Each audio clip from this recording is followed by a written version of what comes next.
It's crazy to me. The Lion of Judah is what they call him. Very interesting.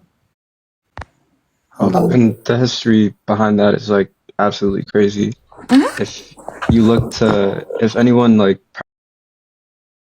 practices Tawadu, I know I don't, that's why I didn't know this, but if you look at like the three trinities that they have in Tawadu, like pictures, whatever imagery and art that you see that he literally changed their faces so they look like him. So he can solidify his name of like Haile Selassie, the power of three trinities. Like his whole entire rule, line of Judah, da, da, da, it's all propaganda that I feel like needs to be talked about. Oh, and before I go on mute, Cubby, if you had any questions, I can answer them to the best of my abilities. But also, I'm gonna hop off if you don't need me. Just thank you for talking about this. I was literally scrolling and I saw a live with somebody talking about like Greater Ethiopia. I over here try to like defend Eritrean who was speaking on the panel, who's over here saying we don't hate Ethiopians, we just hate topics where they talk about disrespecting our sovereignty and like reuniting, not reuniting, illegally occupying and taking over Eritrea to further their imperialist values.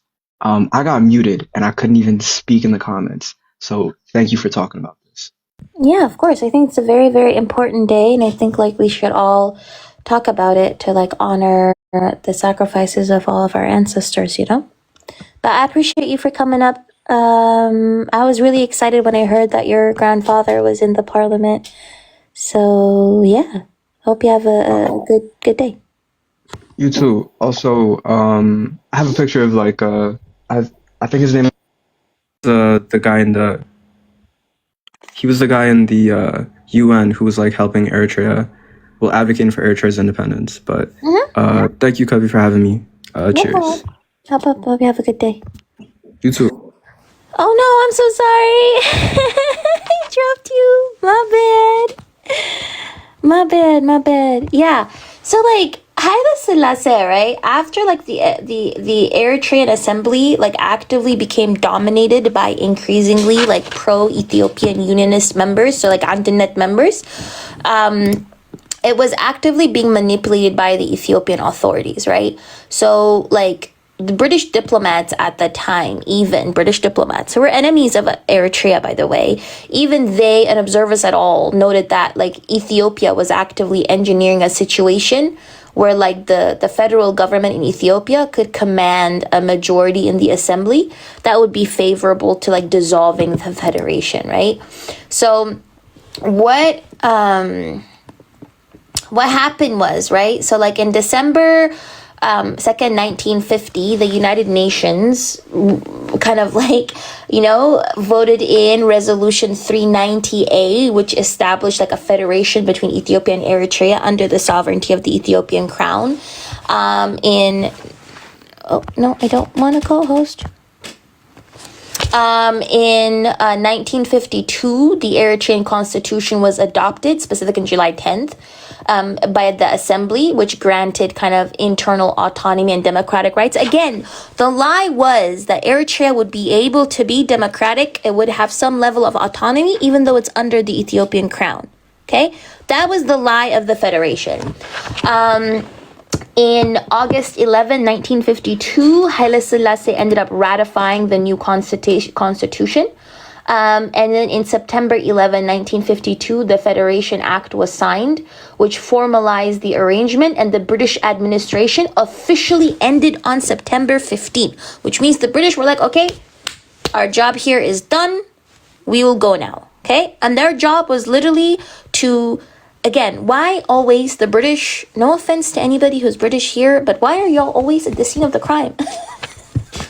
Why are y'all niggas always at the scene of the fucking crime, bro? Right? But what the British basically did was, okay, they actively dismantled the whole economy. Like they literally took apart our factories, and not only took them apart, but they also sent the pieces to other colonies. So because they knew that we had a robust economy, they knew we had a stable country, okay? They decided to destabilize our country, to destroy our economy, to destroy our infrastructures, to literally like get rid of the parts and then send them either to Ethiopia, that's true, or send them to other colonies of the Brits. That's literally what they actively did, okay? And then between 1952 and so the Federation, right? The point of the Federation, the original UN Federation, was that for 10 years, there would be a federation, and then after 10 years, there would be some kind of referendum for the Eritrean people, where then they would decide if they want, like, full union or independence. Okay? That was the plan. After 10 years, Eritreans would have to decide if they get full union or if they want independence. That never happened though, because within the 10 years, what Haile Selassie did was, right, he changed the official language to Amharic. He centralized the administration.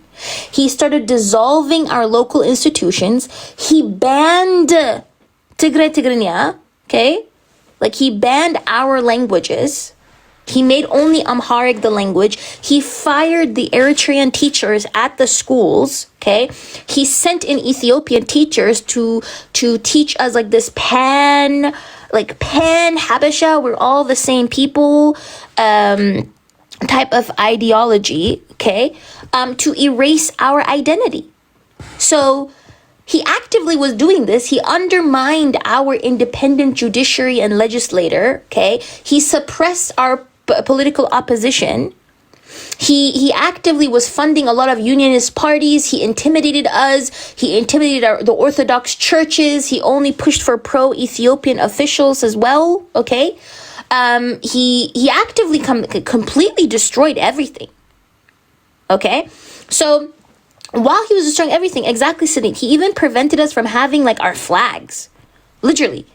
You were not allowed to even have your flags. To what end? He wanted to erase Eritrean identity so he could fully annex Eritrea. And so all of this led to the Eritrean Liberation Front being formed in 1958 in Cairo, as a response to this level of repression, because he was actively repressing and tried to erase Eritrean identity, okay? He attacked our cultural identity, he attacked our languages, he attacked our people, he was actively also targeting our Muslim population, okay? And so that ended up creating, he ended up creating the ELF, as a response to this repression. And then in September the 1st, 1961, a man by the name of Hamid Idris Awate, who was in the ELF, and a bunch of soldiers made their first attack on government police stations, and that is when the armed struggle began.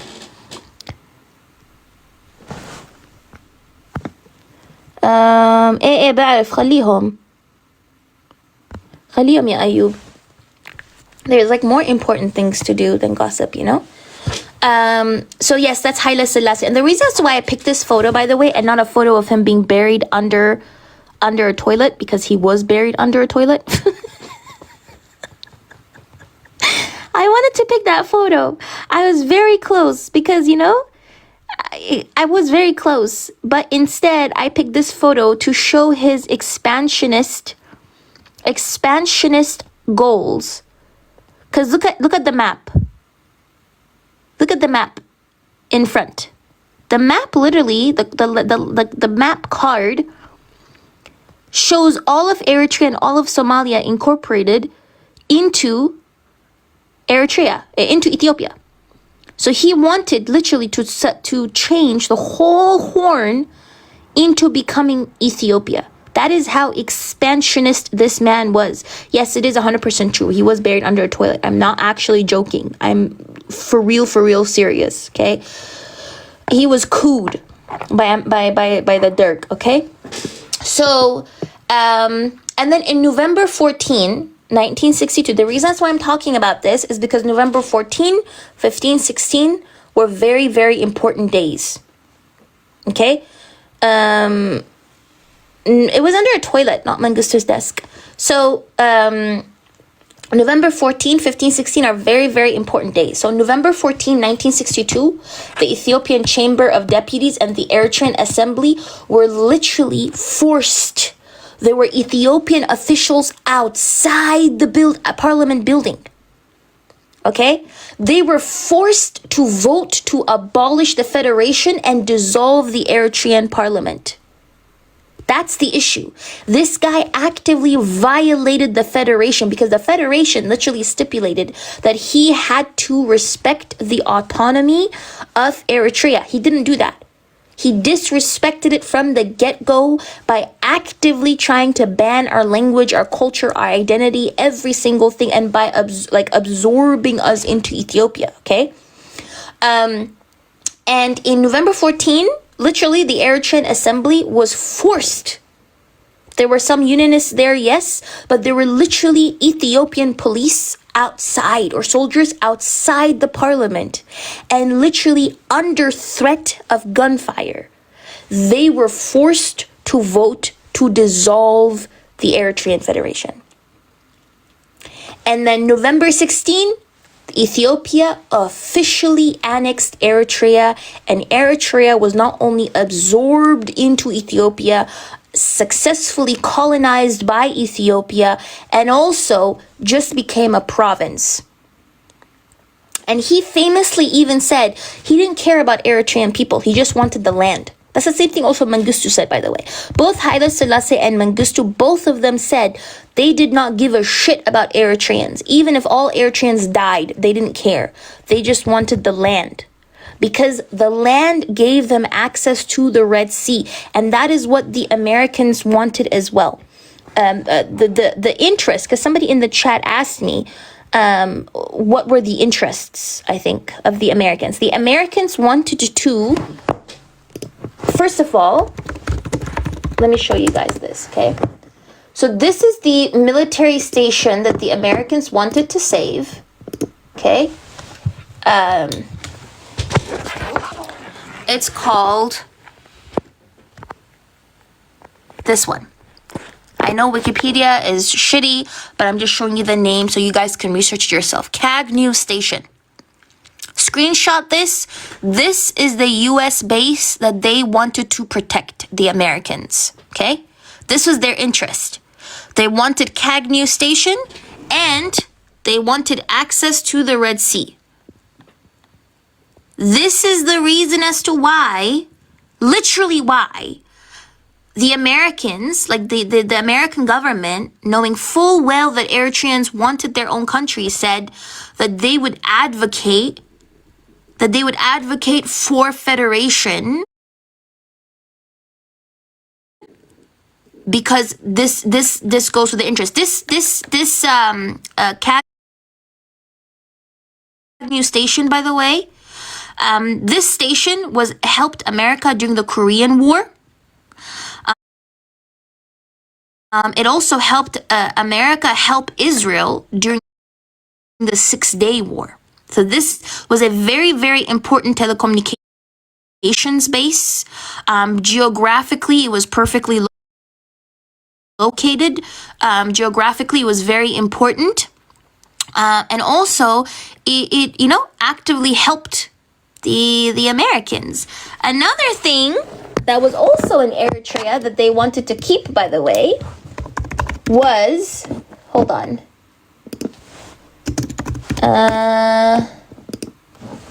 So if you go to this page, this is Inkoda, okay? So this is called Inkoda Meat Factory in Eritrea in 1955. This was a factory that was active in the 1950s and 60s in Eritrea. Now, why is this meat factory any different? It's not, it's not weird. Like, why is it weird, right? Oh, what page is this? Oh, Israel planning architecture and development in Africa. Oh, wait, what the hell? Why is Israel owning a meat factory in Eritrea? Right? Let's read together what it says, right? Inkoda was an Israeli-owned beef export company.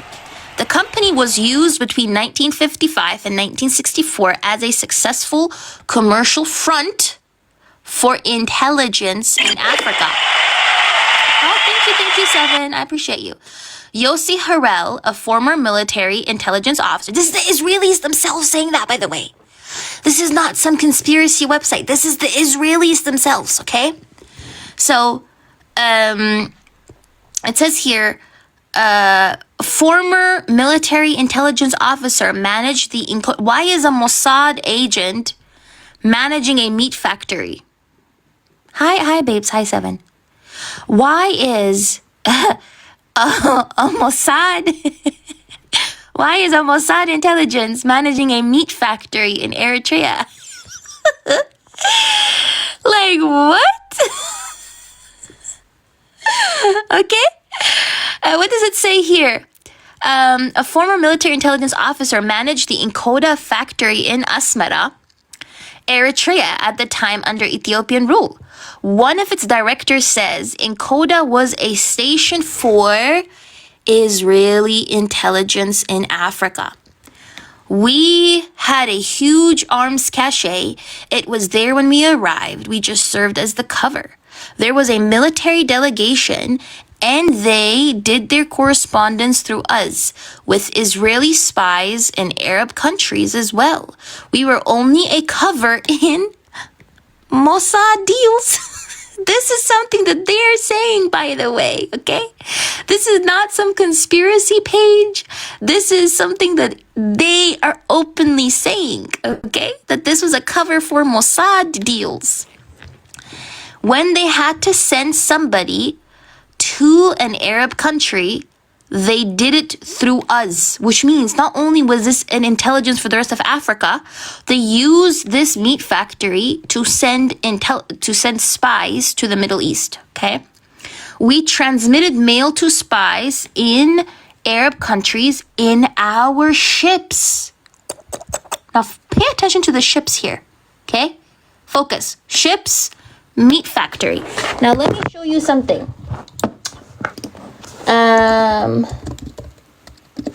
Let me show you something, okay? Let me show you guys something. So let's go to the Jewish Virtual Library. Now, we go here. What does it say? Israel protests Egyptian seizure of ship Bat Galim. Okay, ship Bat Galim. Now, what is this ship Bat Galim? It says here, on the 28th of September, 1954, the SS Bat Galim, a vessel of 500 tons flying the Israel flag, arrived at the southern entrance of the Suez Canal, bound from Massawa in Eritrea to Haifa in Israel. Why is Eritrea here? Ship. Interesting. The vessel was manned by a crew of 10, all Israelis, and carried a mixed cargo consisting of 93 tons of what? Meat. 42 tons of plywood and 30 tons of hides. They're complaining that this ship that was sent from Massawa, right, which was, by the way, there was multiple Inkodas. There wasn't only an Inkoda in Asmara, there was also an Inkoda in Massawa, I think, right? So they were complaining that this ship was seized, and yet this ship literally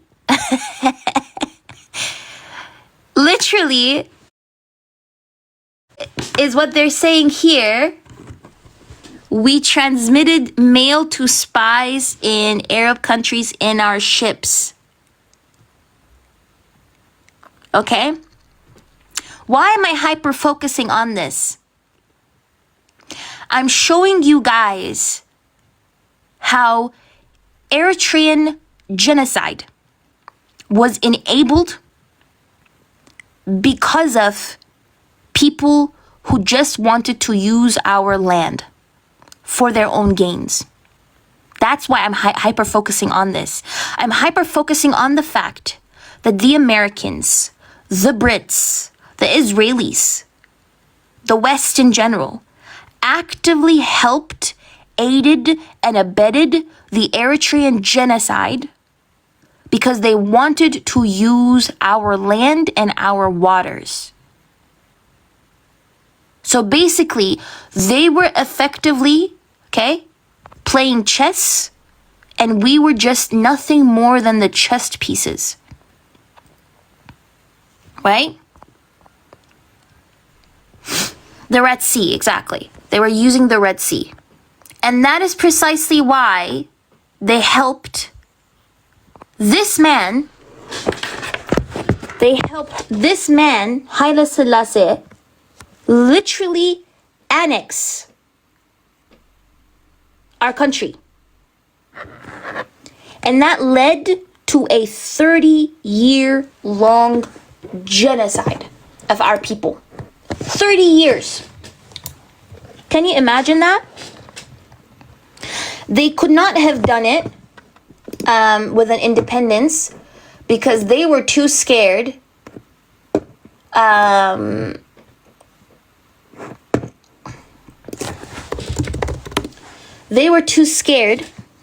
that if we became independent. Actually, you know what? Let's hear what the Israelis have to say, because they released a video as to why they don't support us. Hold on.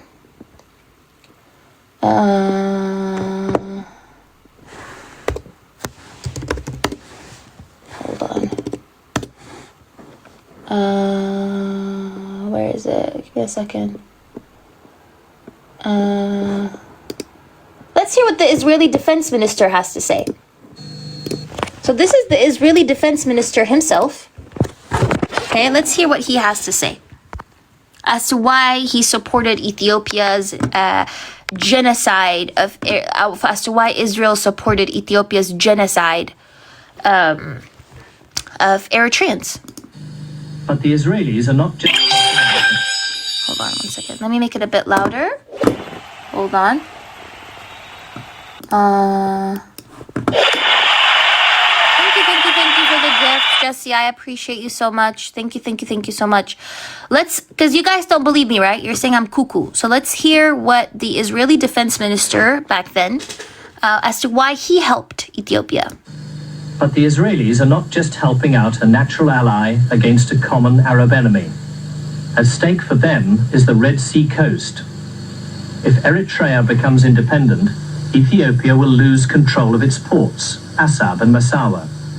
The Eritreans are divided about half and half between Muslim and Christian, but Israel fears that an independent Eritrea could be dominated by its Arab backers. In Israeli eyes, the whole of the Red Sea coast would then be controlled by the Arabs, and Israel's only outlet to the eastern seas at Eilat could be blocked. We would be, I think, upset if this coast would come under some kind of Arab control, which might be the case if Eritrea should be independent. And then we think that the Arabs who are supplying and helping the Eritrea Liberation Front would come and ask for the political price, meaning that this part of Ethiopia would be independent and be part of the Arab and Muslim world. But to help Ethiopia remain united, the Israelis have... You heard that? He just explained it to you. This is the then Israeli defense minister, mind you. Okay? So the Soviet Union. Okay? Let me see. Hold on. I have a list of the countries that were involved. Because you have to understand, nobody believed in our cause by Eritreans, right? People didn't believe in our cause, but the Eritreans remained steadfast, okay? Let me read out the countries that were involved. Hold on, where is it? I have a list of the countries that were involved that actually supported Ethiopia. and that have Eritrean blood on their hands. Hold on, where is it?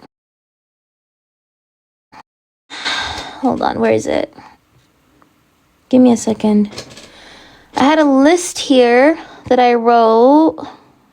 Here we go. Wait, what the hell?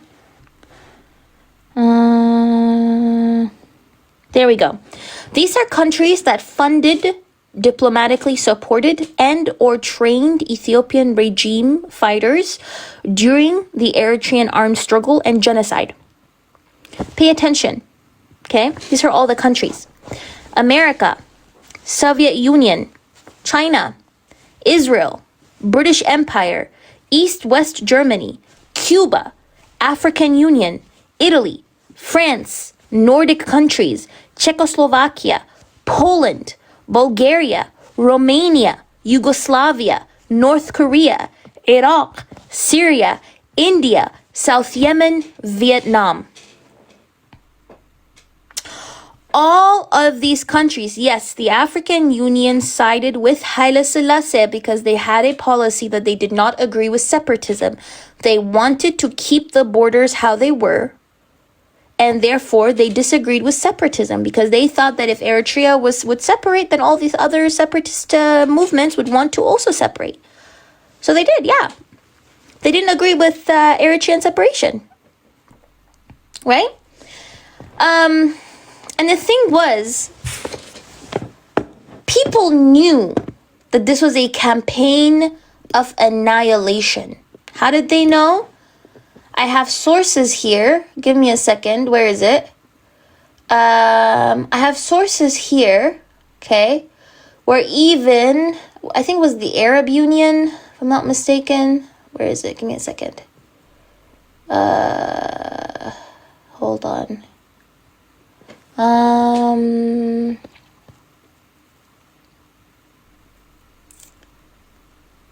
Where is this?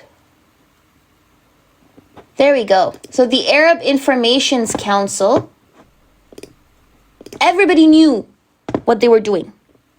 Everybody knew that they were attempting to annihilate us, okay? This is what the Arab Information Council had to say, okay? So this is a document, by the way. You can find this document in the archives, okay? I went to the, hold on.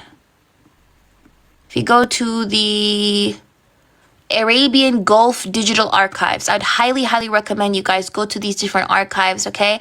To the Arabian Gulf Digital Archive is really good, right? And what did they have here? What did they say here? They say the Arab, here, right here. This is what I'm reading, okay? The Arab Information Ministers Council had condemned the campaigns of annihilation which the Eritrean people were being subjected to. Imagine that. They literally called it an annihilation campaign. Okay? They literally called it an annihilation campaign. Why did they call it that?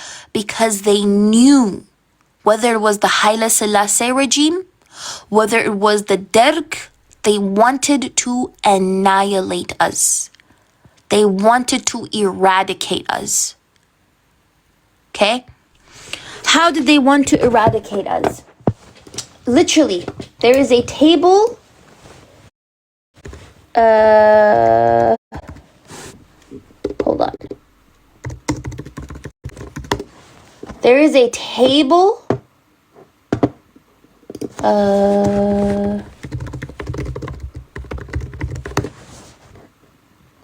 Where is it?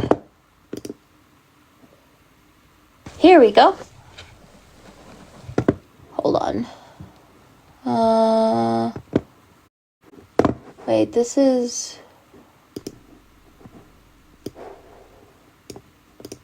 These are just some of the massacres that were committed, okay? And look at the number of people that they would unalive in a day, okay? in a fucking day, they would unalive them. Look at this. So there is a table called List of Massacres in the Eritrean War of Independence. Okay? Look at this. 1967, July the 24th, 172 people in Hazmo. Several villages wiped out and the throats of men slit in front of their wives and children. Late 1967, approximately 15, Akordat, students suspected of being members of the ELF were hanged in the center of town. Parents of the slain were forced by the Ethiopian army to unhang their dead children and take them home.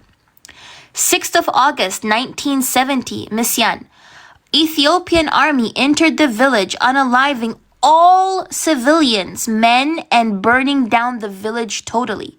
And that's what they did, by the way, okay? They would actively go into a village that was suspected of maybe sympathizing with the rebels, housing the rebels, feeding the rebels. The rebels might have been seen in this village. So what the Ethiopian military or army used to do is to come in there and actively raise the whole thing to the ground. Literally unalive every single person there, use scorched earth tactics, okay? 1970, okay? January 1917, Elabret, okay? The village elders were rounded up for supporting the ELF and unalived. 1970, November the 30th, Besigdera, the entire village was rounded up into the local mosque and the mosque's doors were locked. The building was then razed and survivors shot. Imagine what type of evil. Imagine what type of evil this has to be. To lock people up in a mosque and then lock the door and then raise the whole mosque to the ground and then shoot the survivors. December 1, 1970. They unalived how many people here? Imagine just unaliving more than 800 people in a day in one attack. I'm sorry, what is this? This is genocidal. More than 800 plus, okay? You have to also understand that these numbers were an underestimate. These numbers were an underestimate because people did not have enough tools to be able to effectively count how many people died. This is an underestimate, and even in that underestimate, it's a crazy, crazy number. They went into the village of Ona, okay? Ethiopian army units surrounded the village, unaliving civilians and burning down the village. They went into that village and literally burned it down to the ground. 1974 to October the 7th, right? They unalived more than 170 plus people in Hajar. 1974, again, December 28, 45 people in Asmara. Students were strangled to death using piano strings. Their bodies were dumped in alleyways and doorsteps.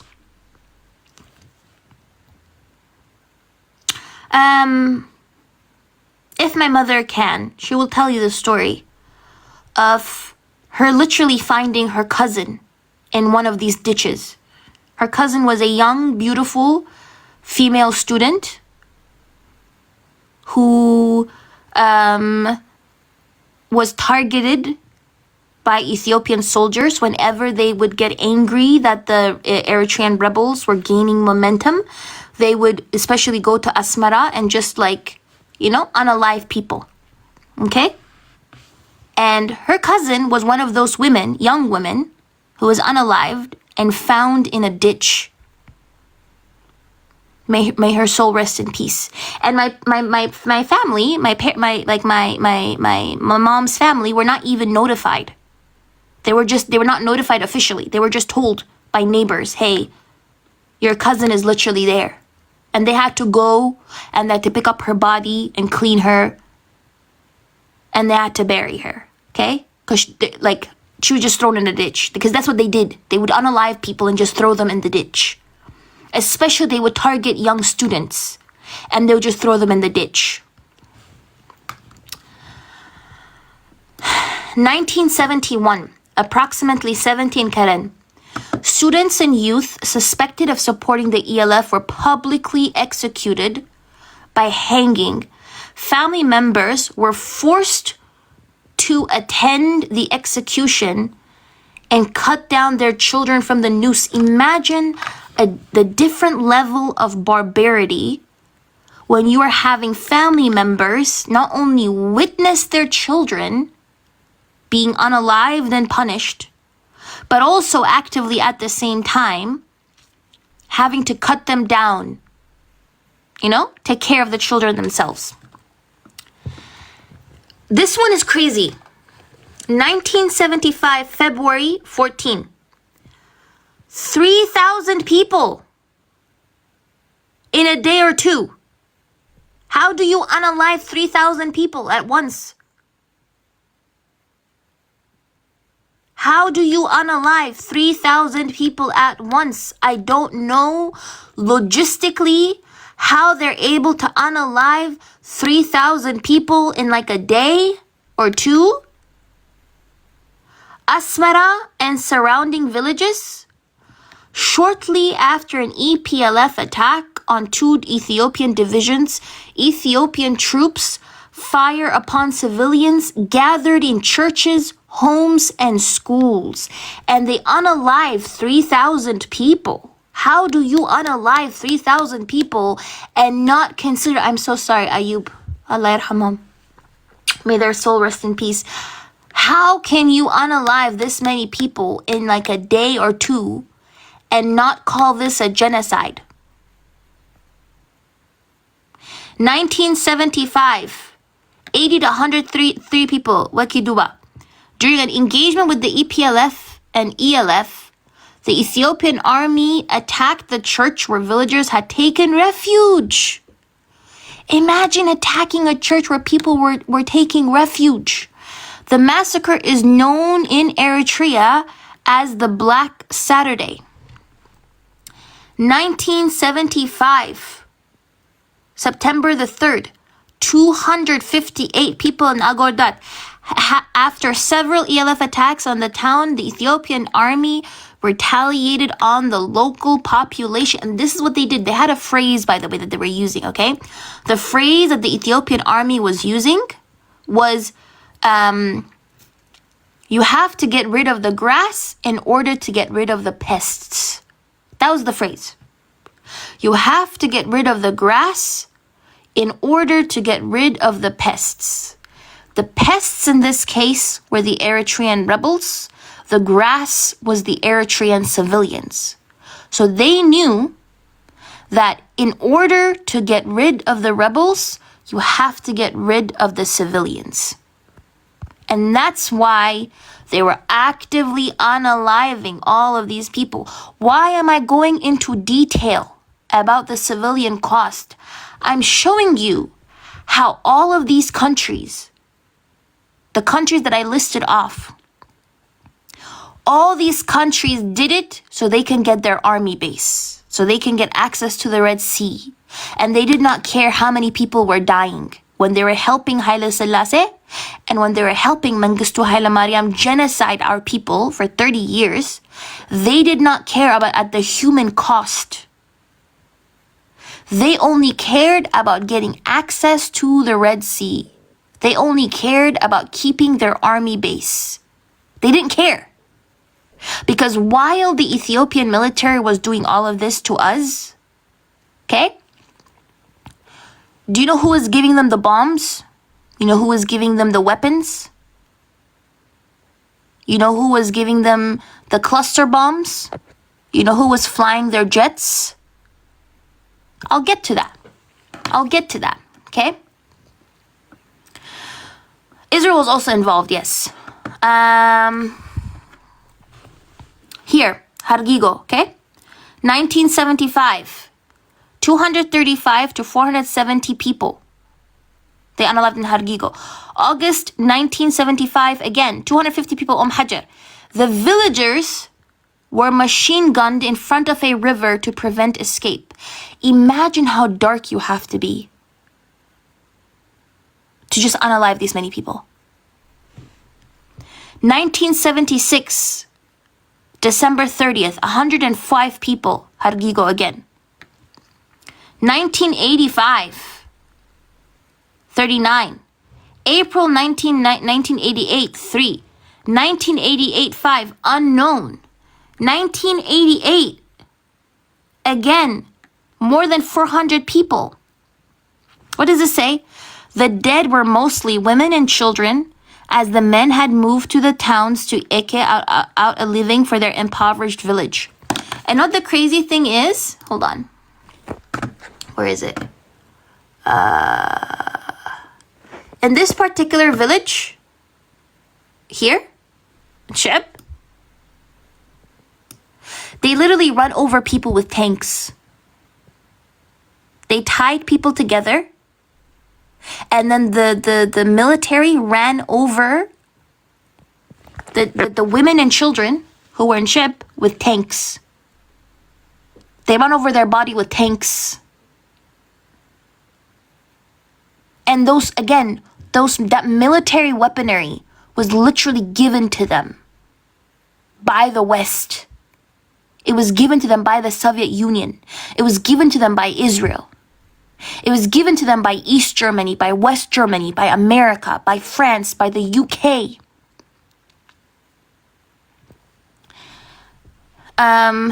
April 3rd, 1990. Again, this is skipping, you know? There are much more massacres. There are many more massacres. To show you guys the actual horror of it, I want to show you guys, hold on. I want to show you guys footage, okay? Just to show you guys the very horror of the human cost before I go into one of the pamphlets, okay? So this is an ABC News report from 1990.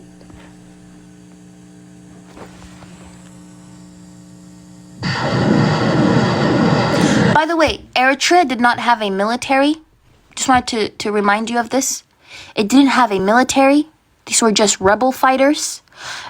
We didn't have full tanks or whatever it was. These were mostly just stolen stuff that we stole.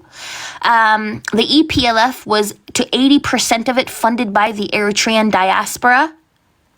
So basically, the rebels literally had to either make their own weapons, steal weapons. Literally, we're a starving population because, again, starvation was used as a weapon of war, where in the 1980s, I hate it when people talk about, oh, the Ethiopian famine, but they don't focus on the countries that were impacted by it, on the regions. It was northern Ethiopia, Tigray, and also Eritrea that was impacted largely by the famine, where over 1 million people died simply just by starvation. This wasn't even active. So the things that I just mentioned were just like direct unalivings. And then you had famine. But the famine was not like just like a natural disaster. It happened direct, like on purpose. It happened on purpose. Okay? So the Eritrean victims are not highlighted though. They're never highlighted. Eritrean victims are always erased from the narrative. Whether it is now in 2025 when we talk about Eritrean refugees, or whether it is back then, Eritrean victims are always erased from the narrative. And so if you actually want to talk about this situation, you also need to highlight the Eritrean victims during the famines in the 1980s, okay? So let me show you this clip. It's a ABC News report from 1990 when Massawa was bombed using cluster bombs. Those cluster bombs were given to Ethiopia by Israel, by the way. Okay, and of course, the Ethiopian military actively used cluster bombs and napalm on a shanty town full of civilians after they lost Massawa because they were very salty that they lost Massawa. Now, I'm gonna be hiding some of the imagery, by the way, because there are a lot of dead bodies. And I don't want my account taken down. So if you see me covering it up, it's because they are dead bodies. Okay, so I'll show as much as I can. Yes, they literally dropped napalm on tents. They dropped napalm and cluster bombs on tents of people. Just civilians. They weren't like really rebels there, right?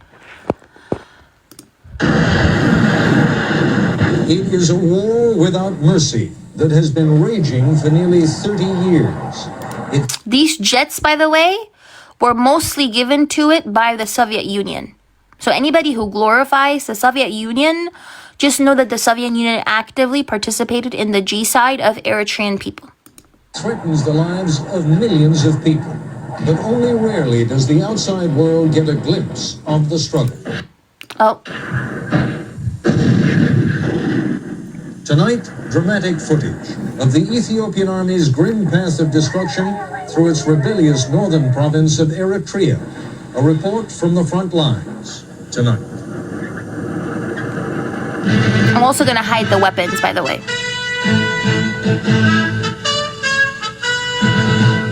This is ABC News Nightline. Reporting from Washington, Ted Koppel. Relatively trivial stories close to home can be big news. Monumental stories far away from home go almost unnoticed. That has been the history of the war in Ethiopia.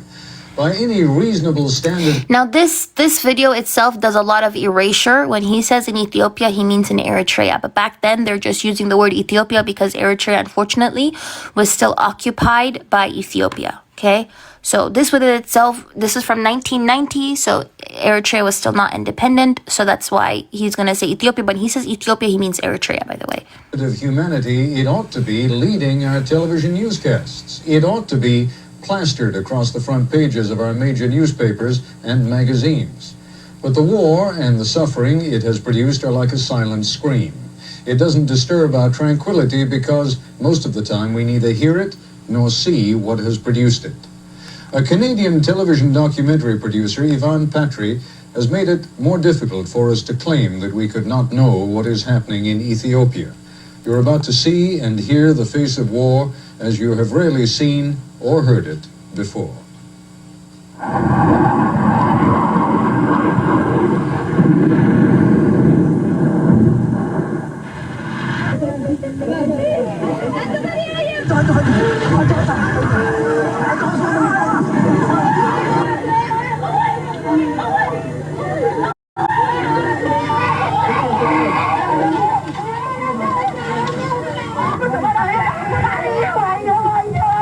People are really devastated. I mean, life is suspended in Massawa.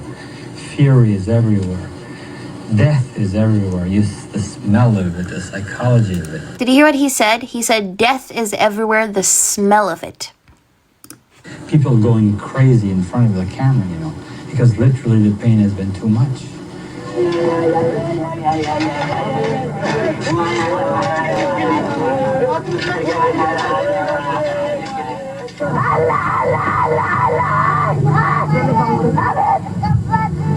To see a young kid completely devastated by shrapnel, talking to his brother and asking, this kid is what, 7 years old, asking him, you know, are they going to bury us right away? And the brother answering, no, we might be able to go to the hospital. And it gives you, you know, an idea of the level of this. There are a lot of dead bodies. That's why I can't show it. The overwhelming presence of death among that population.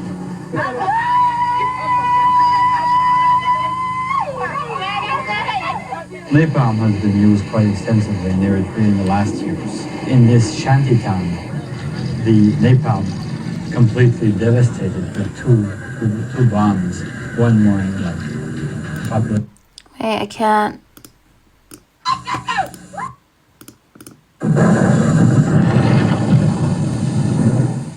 Of course, they used some demolishing bomb as well. And sometimes even they have used rockets. But the most damaging was this cluster bombardment. This cluster bomb, it covers quite a wide area.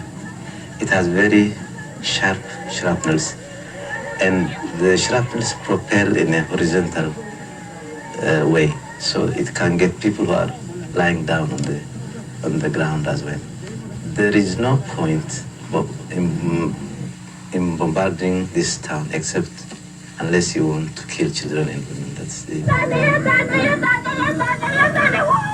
Did you hear what he said? He said there's no point in bombing this town unless you want to kill just women and children.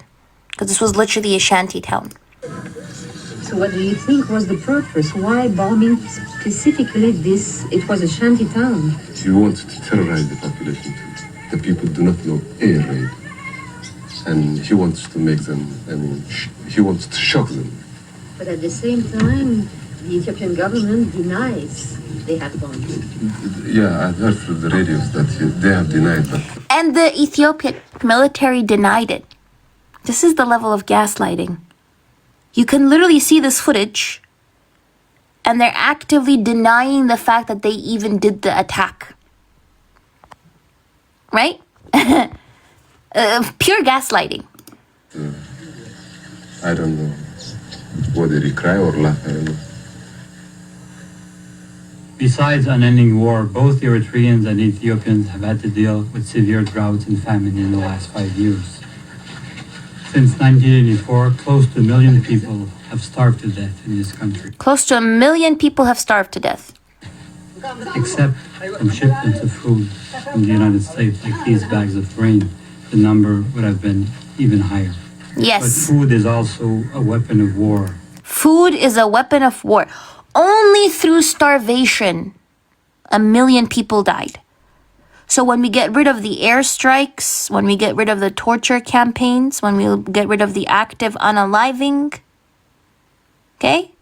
Only through starvation, 1 million died. And why did they starve? Because they used to airstrike the food. Look at this. This is food that has been airstriked. Why would they airstrike food? Because they wanted to use starvation as a weapon of war. Is also a target for bombs. Bombs have destroyed many of these bags of wheat, but some were salvaged and brought into the mountains for distribution. But still, in these areas, 5 million people are still at risk. America Bianchi, America Nugus, America Haftam, America Meherti. نعرا خمزين نرأيت النسوب كتب لنا نقصنا أمريكا نعرا خمزي قبرنا من قصتو خمزي بمنفع. She said America is quiet. It's doing this to us. And Mengistu is also doing this to us. Nobody's saving us from these atrocities.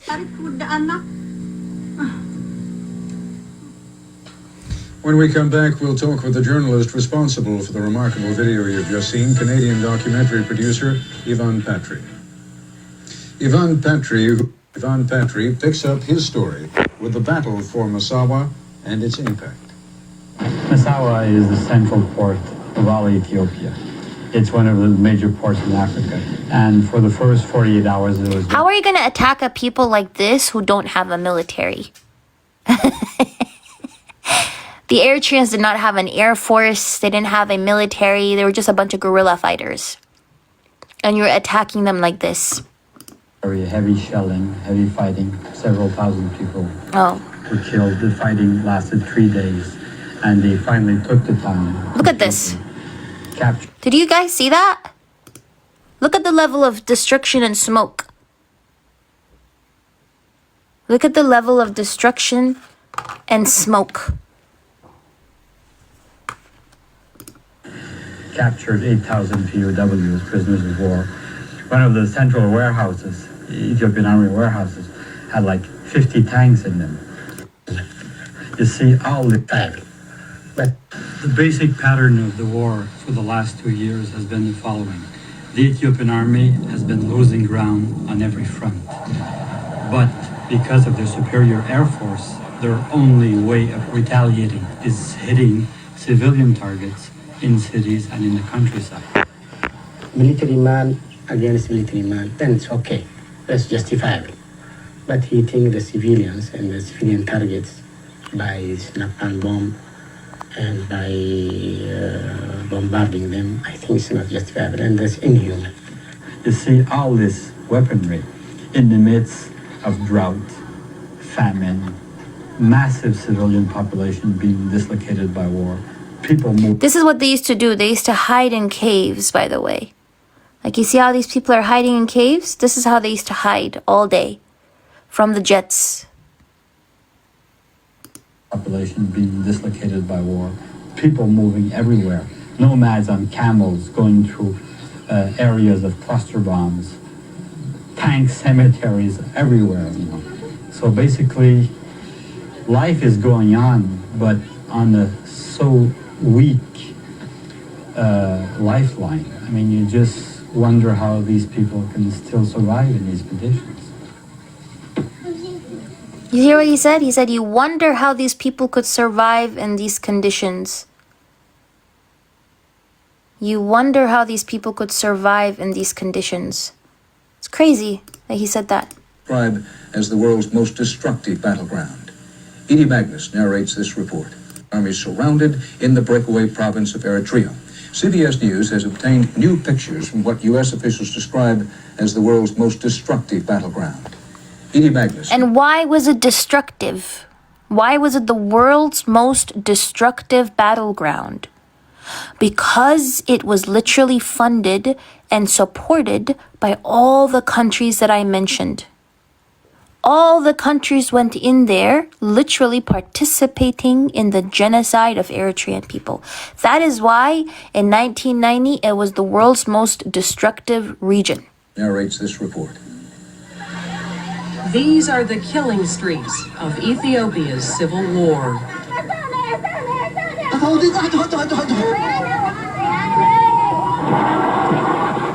Government MiGs have repeatedly bombed the rebel-controlled port of Massawa in Eritrea over the past 2 months.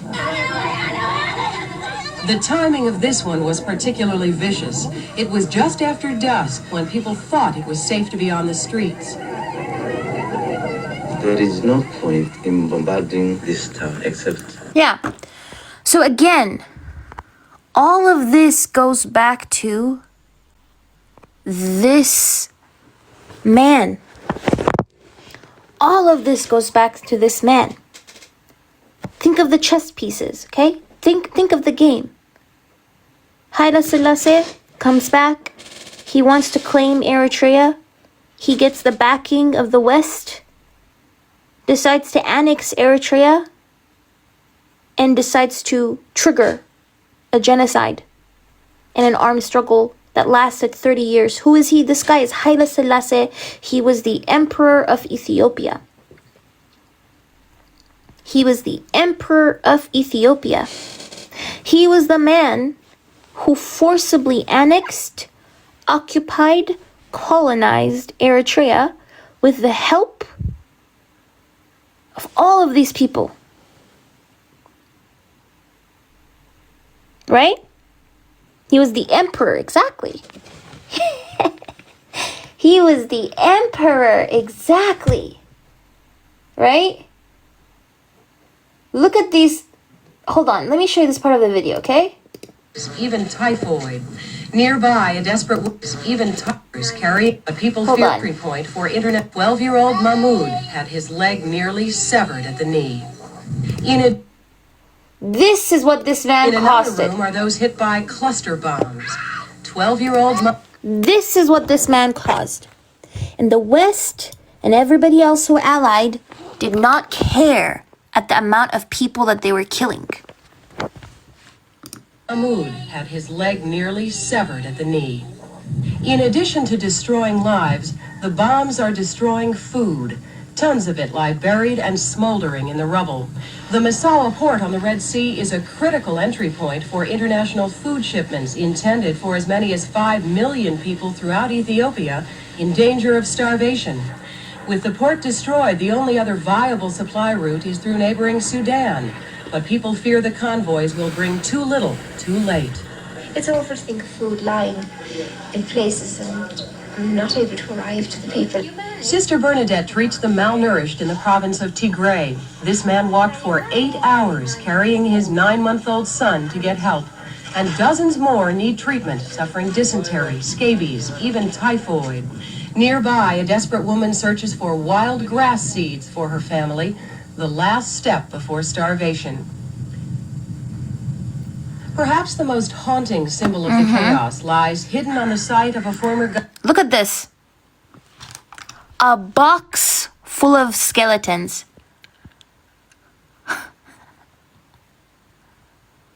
I'm sorry, isn't this horrific?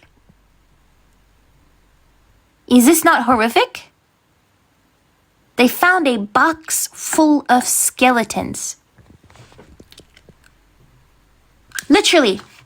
What is this? Look at this. Yes, this is real.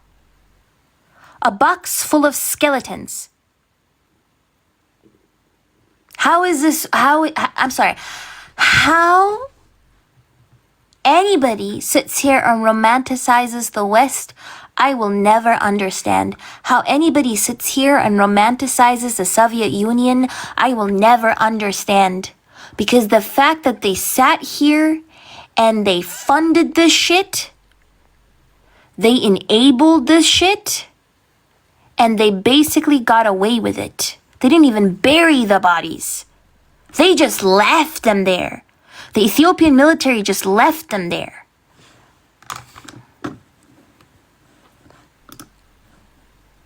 Ammunition boxes filled...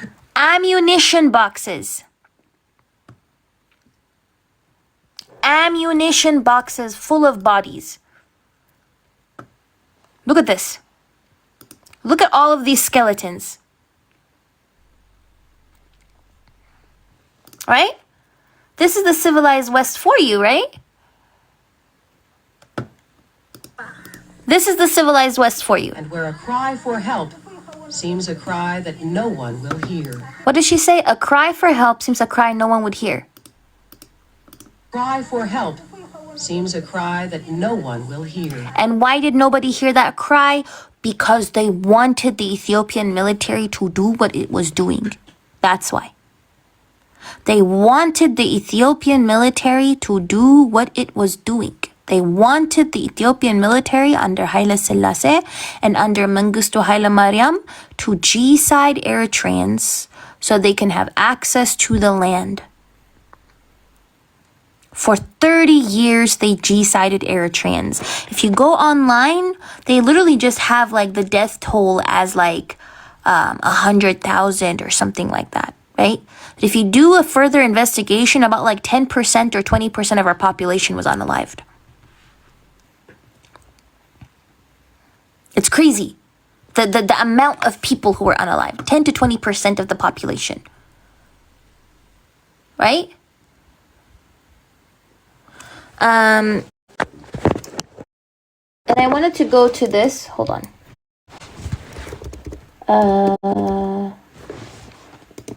Where is it? In the air. Look at this. Region. And our airborne gave a support for a force which was surrounded by the counter-revolutionaries or the Eritrean secessionist forces. Targeting children. Imagine how sick that is. They were targeting children actively.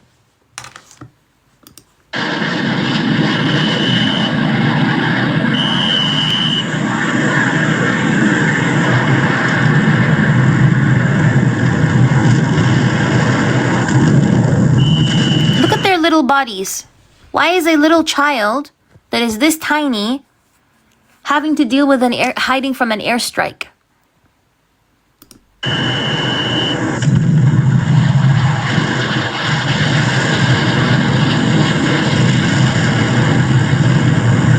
These are little tiny children. Little tiny children. Why did this happen again? because Haile Selassie decided to annex Eritrea. Okay? So they're innocent children.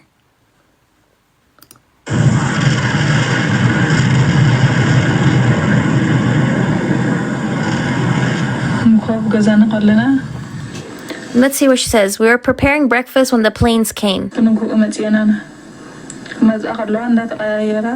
They bombed all day long.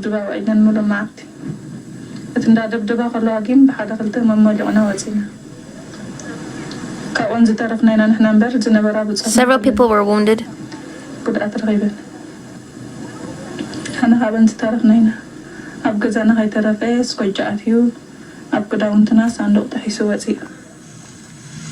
Ethiopia's predatory planes went after the bright colors of children's clothing in the depths of the valley first.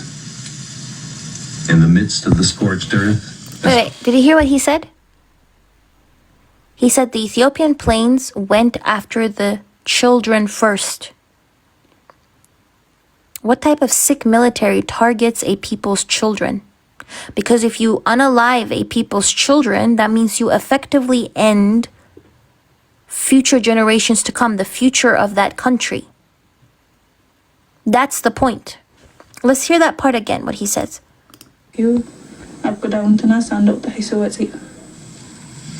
Ethiopia's predatory planes went after the bright colors of children's clothing in the depths of the valley first. In the midst of the scorched earth, a schoolchild's notebook reminds us that the learning came to an abrupt halt that day. كم مفرحة فرحنا نيرنا باش تقدر بقلا زي فرح يلن أير ببعينة انت أيرن كما تانا خلا فرحنا كم مفرح ده عارجين تكن ده بنان مسكوني ببحدا وزينا.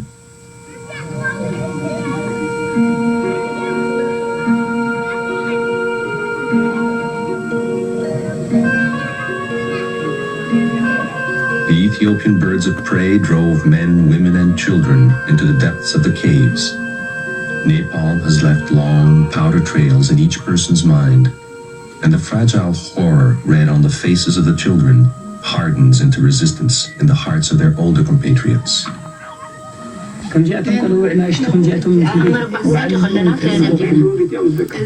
Almost everybody here is wounded.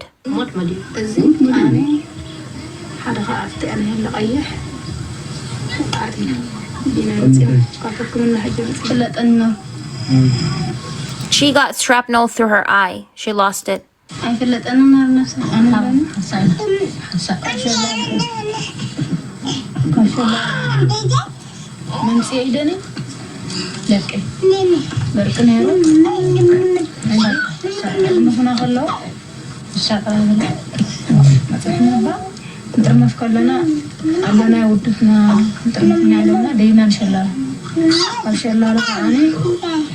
But even here the planes bomb us.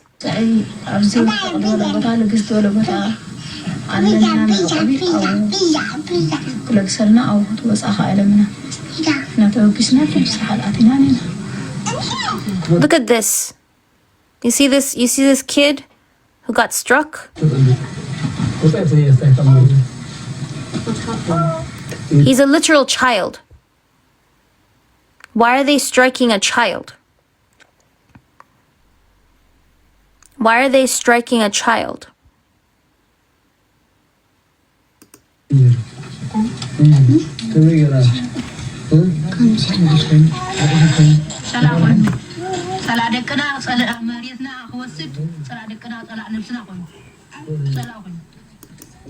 نحن زهون يهون منجستنا تريدنا لهم تخون زير كان منجستنا حدي منجستنا تريدنا تخون سجلنا زول دمسمبر زي نقص زي كلتا الحزب هذا بزورة خازي تريخات حبينا بتمنى انكربيتين حبينا نابزياتهم نزياتهم تكوس. If this government is God's chosen one, he's basically saying it shouldn't like oppress us. All of our children are dying. They're unaliving our children, our youngsters, our women. And we're hiding here. It forces us to hide in the mountains at the mercy of the snakes and the wild animals. Imagine, they're hiding in the mountains with their children, and then they have to also worry about the wildlife there. So not only are you being you know, purposefully starved, but you're also being airstriked, you're also being unalived and targeted, and also you have to deal with the wild animals in the mountains and the snakes.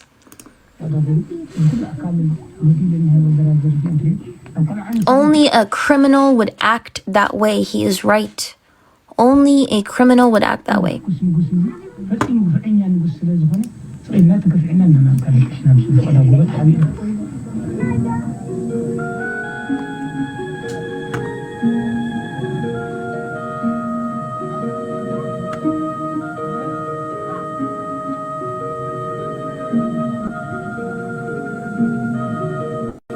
Process. The opinion of the APLF is to make the world realize that unless the Eritrean question is resolved peacefully, the war in the Horn will continue, and the destabilization of the existing member countries of the Horn will continue. That's the fact which we are trying to show to this world. You see all these kids? These are mostly orphans, by the way. Imagine how sick this is. These are mostly war orphans whose family either died because they were unalived or whose family were rebel fighters. Okay? So they spend the whole day in the mountains because they're going to be airstriked if they don't do that. Because they're going to be targeted if they don't do that. Right? So they spend the whole time in the mountains, hiding from the plains. Let's see. The children of Salamuna leave each morning to hide in nearby caves. It is a game that has become part of their daily life. These war orphans are learning to avoid being sighted and shot at by Ethiopian planes. Did you hear that? They're learning how to hide and avoid being sighted and shot at by Ethiopian airplanes, which means the airplanes were seeking them out. Isn't that sick? The airplanes were actively seeking these children out. To avoid being sighted and shot at by Ethiopian planes.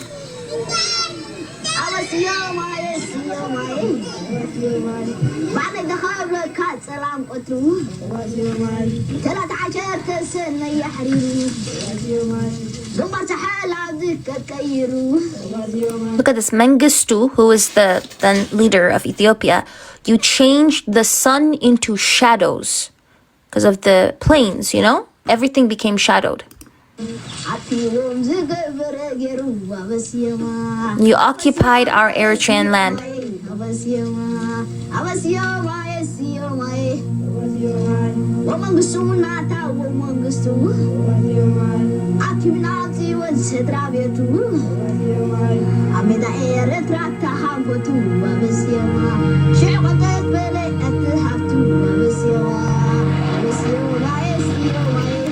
Did you hear what he said? He said,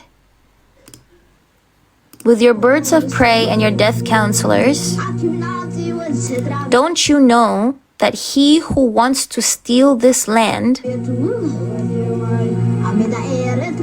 will only end up in a grave here? Imagine how wise a little child has to be to say, when you want to steal our land, you'll only end up dead here.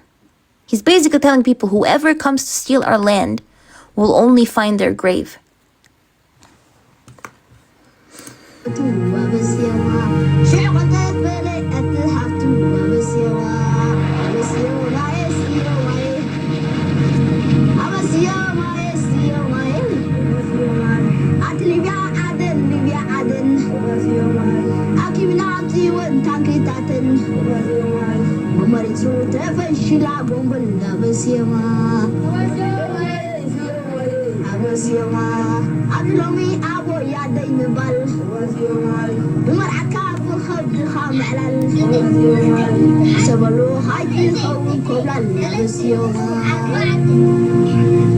always say that we are not Ethiopians, we are not Ethiopians, we are not Ethiopians, we are Eritreans, we have got our own identity. Without Eritrea, I mean, I can't see where I can stand. It's something sacred which can't be explained by words. I mean, nationhood is that much sacred. Nationhood is that much sacred. Nationhood is that much sacred that after this man decided to annex the country, Eritrean people, for the sacred nationhood, decided to sacrifice everything and literally fight for their country. And this is precisely why I really wanted to host this live today, you know? I wanted to host this live today to tell y'all about the importance of November 14, 15, and 16 within Eritrean history. This is, I think, a day that all Eritreans must remember. This was the day that the genocide was basically decided upon. The armed struggle was basically decided upon because that is the day, November 14. Yes, the Americans got kicked out. Of course. They got kicked out. The base was closed. You know? But what I wanted to say was this is eventually, right? The day that triggered it all. You know, November 14, the Eritrean Assembly voted on annexing Eritrea or dissolving the federation. November 16, Ethiopia successfully annexed Eritrea. And that triggered everything I just showed you. Why did I show you these clips? This was just clips, by the way. These weren't even like the full depth of the atrocities that were committed. Right? This is just a peek into the atrocities that were committed. So, yeah, I don't know. Do you have any questions? I think this is an important day to remember as Eritreans. I think it's incredibly important to remember. I think it's incredibly important to continue honoring the sacrifices of our ancestors, to honor the sacrifices that our people as a whole literally had to undertake in order for our country to even exist as a country. Regardless of how many issues Eritrea has today, literally exists as a country for this particular reason. Okay? So yeah. Oh, by the way, I wanted to show you guys one last thing, which was a pamphlet that was by our liberation movement, where they talked about the Soviet aggression. Okay? So this is a pamphlet. Hold on. Very important, because our EPLF fighters were so organized. Our rebel fighters were so organized. You know that they were getting educated every day for 4 hours? Every day. Political education every day for 4 hours was necessary. Imagine they were in the field fighting a war while educating themselves 4 hours a day. So, and this is what the EPLF said, okay? They said here, for quite some time now, and in a bitter ironic reversal of history, the Soviet Union has been vehemently pursuing a political, military, strategic objective of weakening and changing the superiority of the EPLF in the military and political fields. It says here, the fascist Derg mobilized all the manpower and war material it can muster and launched towards the end of last July an all-out multi-pronged strategic offensive in order to annihilate the Eritrean people and crush their just struggle. Imagine our rebel fighters, okay, were not only fighting a full-blown, well-funded military, they were releasing pamphlets, monthly organ, bi-weekly organ, okay? And on top of that, they even had a radio show where they used to use the radio to literally basically broadcast to the civilian population their advancements, how much they were advancing. This is how organized they were while undergoing 30 years worth of armed struggle and 30 years worth of genocide. How organized they were. Imagine. Okay? So they say here, the Eritrean question is the cause of independence of a people who refuse and reject any form of annexation, dismemberment, or a return to the hated colonialism, no matter what type it would be, whatever form it takes, or from which direction it comes. Look how resolute they were, regardless of all the odds stacked against them. They were literally stubborn. This is why I tell you, you cannot out-stubborn an Eritrean person, okay? You cannot out-stubborn an Eritrean person, okay?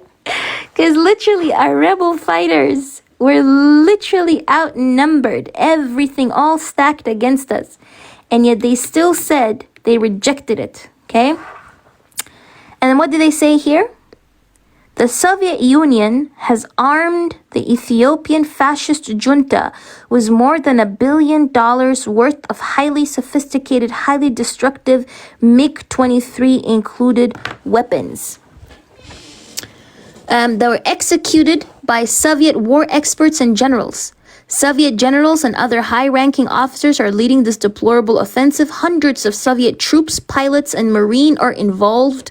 So again, not only were we being airstruck by the Soviet Union, we were being airstruck by Israel. We had Cuban mercenaries on the ground. We had Ethiopian military on the ground. We were fighting all these countries, okay? The heavy guns and artillery shelling our positions are fired and manned by Soviet troops. The MiGs, which are starving our liberated areas and civil centers, are flown by Soviet pilots. The Soviets are so much involved that their warships are shelling our positions. They have used land crafts to land enemy troops and tanks to reinforce the Eastern Front. The direct involvement of the Soviet Union is not further limited to battlefields only. Soviet jets are mercilessly destroying economic and social setups of the Eritrean people. It is bombing schools and hospitals. Soviet manned MiG-21 and MiG-23 jets are indiscriminately bombing and destroying entire villages, unaliving thousands of civilians and dispersing thousands more and burning crops. Soviet reconnaissance planes are spying behind our defense lines using infrared lights and other sophisticated equipment. Although the Soviets would undoubtedly deny their unjust intervention and aggression, we have amassed sufficient evidence which conclusively established the Soviet intervention at the indicated level. We have intercepted their messages. The Ethiopian prisoners have confirmed it. These prisoners of war can be interviewed by anybody concerned. A helicopter shot down by our forces on December 1st, 1978, while spying and taking pictures, was piloted by a Soviet officer. Right? This is what's crazy. Right? And what did they say though? Hold on. What did they write here? The Eritrean people will win. Isn't that crazy? That despite every single thing that they just listed, they believed the Eritrean people will win. Even though you had former allies turning against us, they still believed the Eritrean people will win. The Eritrean people will win. Right? So they believed that regardless of what was happening, the Eritrean people will win. Let that leave you with hope, right? If these people who practically had nothing were saying that they were going to win, let that leave you with hope, because you know what? They won. They did. They won at the end of the day.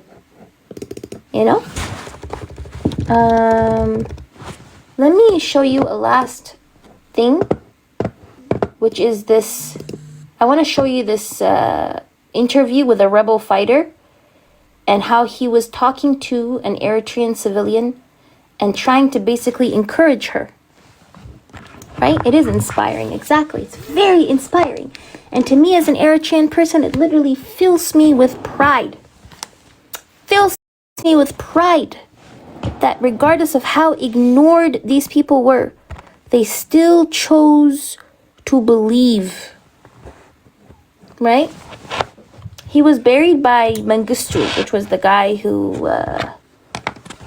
the guy who, the Derg were the ones who buried him, the guy who replaced him. So this is an interview between an Eritrean rebel fighter and an Eritrean civilian.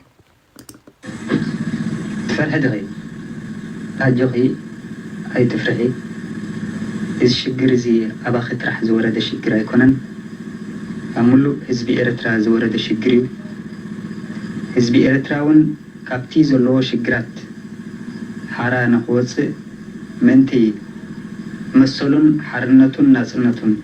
We began fighting not because we like wars, إلو زجمرو خالص دايمبر but to stop people oppressing us. You see, they're basically saying we don't want war, but this is something that we had to do. أيكونن كالسون كابزي شجرات زي حارة نخوص ناسا نخوص بمالت كساب حجي كالسو كايد يركب. نحنا وننتقلنا كم سراويت حرنة إيرترا موقعتي مسوأتنت كمزلو نافلتنا من تهز بيرترا. We suffer and we are hungry. Look how powerful this statement is. But hunger is sometimes easier to put up with than injustice. Isn't that a crazy bar? But hunger is sometimes easier to put up with than injustice. أقاتم زولو شجرات وإذا قاتم زولو شجرات نهزب إرترا مو بعداو مجزاتي نتي زولو قالسي يحنونون بزيادة يبراتو عند أمبر ندفيت كوغوتو. Because we know that the Eritrean people will win. How did he know this? This is from 1982. This is almost 10 years before independence. This is 9 years before independence. After this interview, they went on to fight for 9 more years and be genocided for 9 more years. But how did he know that they would win? How did they know? He was so convinced. He said that with conviction because we know that the Eritrean people will win.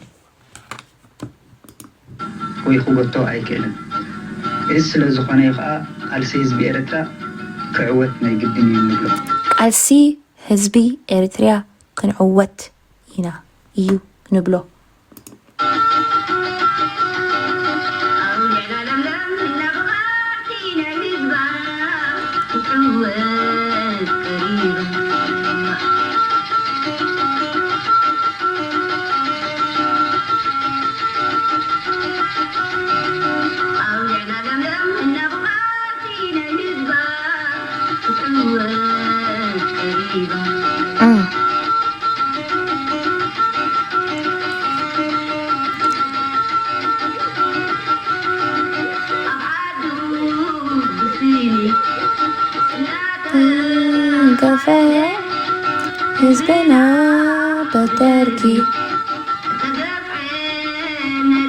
She's saying our people burned by Dirk.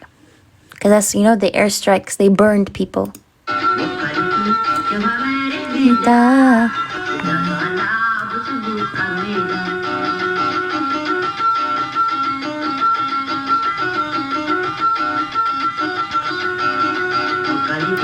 Mother Eritrea. And that's true, Our country is our mother.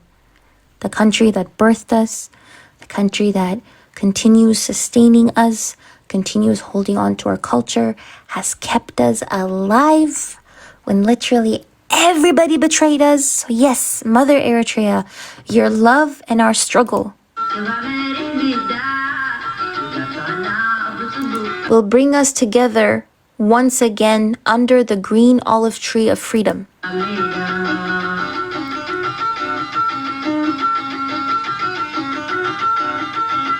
Oh, sorry, y'all. The guns, you know? Had to have the guns.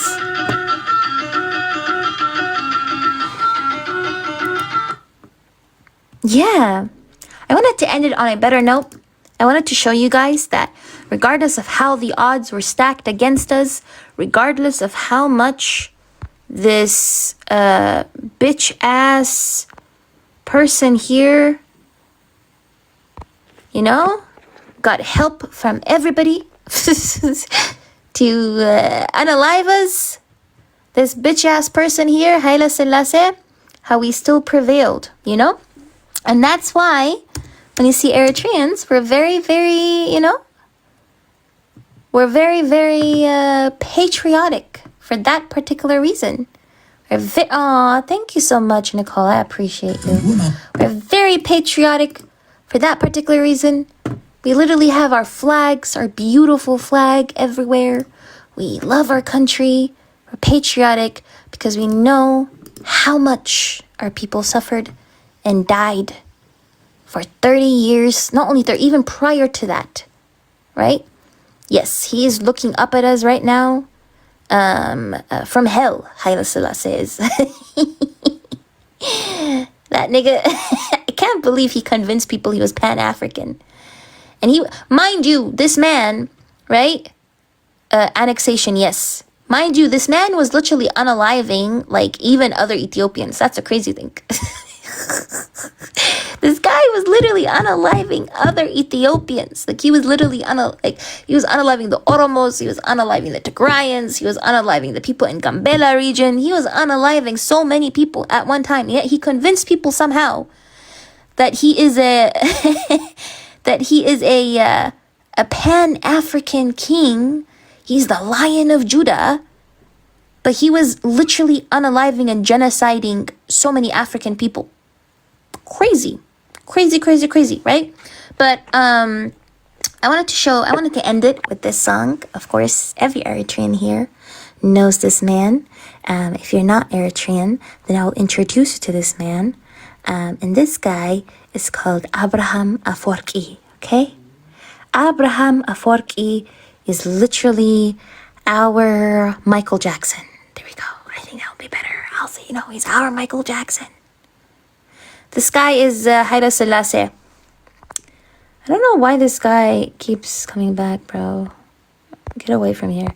His name is Haile Selassie, okay? He was the emperor of Ethiopia that actively annexed Eritrea, colonized it, occupied it, and genocided Eritreans with the help of the West, with the help of Israel, with the help of practically everybody. Everybody was against Eritrea, right? So, to end this, I wanted to end it with Abraham Afwerki celebrating the independence. It depends which Ethiopians you talk to. Some Ethiopians do love him. So the Ethiopians from like his ethnic group who benefited the most from his rulership, they love him. They worship him a lot. The Ethiopians who died under him, they don't like him. So it depends which Ethiopians you ask. Some will like him, some will love him. Some will love him, some will hate him, right? So it just depends which ethnic group they come from. But anyways, here we go. I wanted to end it with Abraham Afwerki, who's literally like our Michael Jackson. Yeah, why am I hungry? I just remembered I haven't eaten all day. Not very good, actually. You know, my stomach is like, let me demonstrate the mating call of a whale right now before you pray the song because I'm hungry and haven't eaten all day. I just remembered. I was like, why am I hungry? And then I remembered that I hadn't eaten. That's why. I know. Don't crucify me, okay? Don't crucify me. But anyways, I wanted to end it with this song. This is Athena, which means our Eritrea.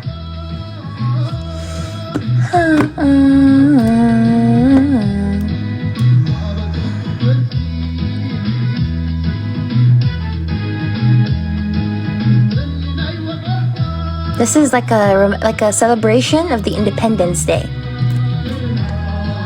Because the Ethiopian regime crumbled in 91 and Eritrea became officially a country in 93.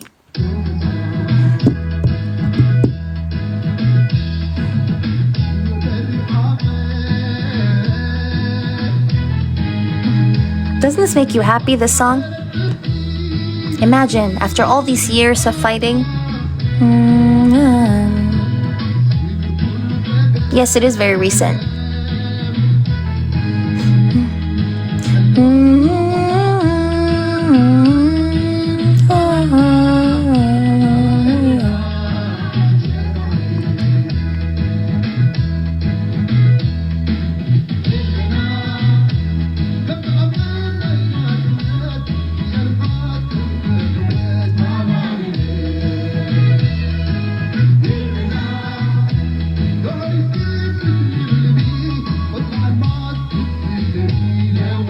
Who learned something new in this live today? While I play this music, I just want to see if you learned something new. Say I about Eritrea. Aw. Perfect. All of you did. That's amazing. Da, da, da, da.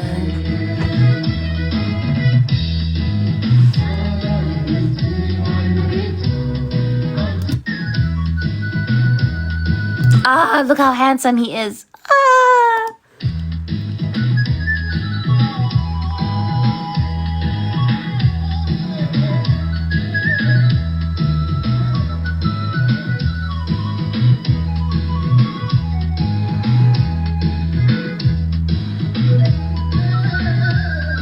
Exactly. Rest in peace to this legend.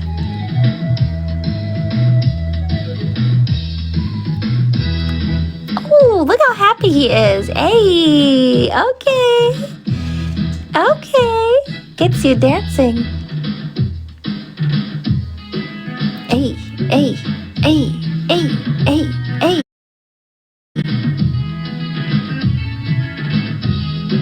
Hey. Okay. Oh my god.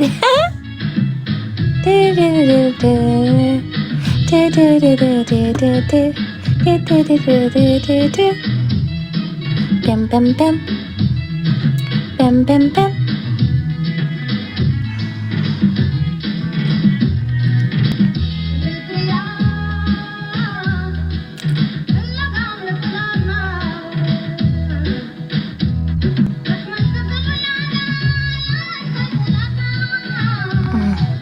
Thank you, Asatullah. I appreciate you.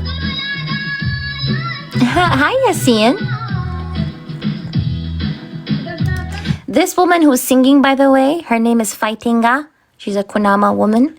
Her herself used to be a rebel when she was like 14 years old. She was a rebel fighter. And her father was also a very, very known Kunama chief who was also a fighter. His name Faitinga came from fighting gun because the British used to call him fighting gun. So she was a rebel fighter when she was like 14 years old, a kid. And now her singing this song is, very remarkable because...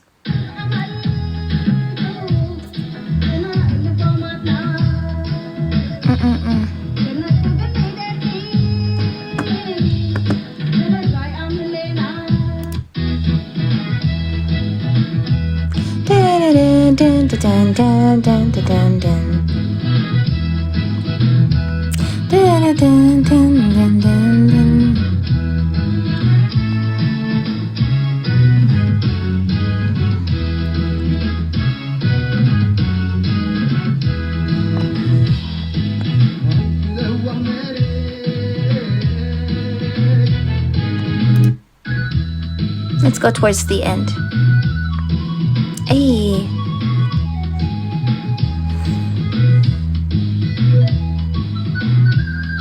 Do you know what he's wearing? He's wearing a kaba, by the way.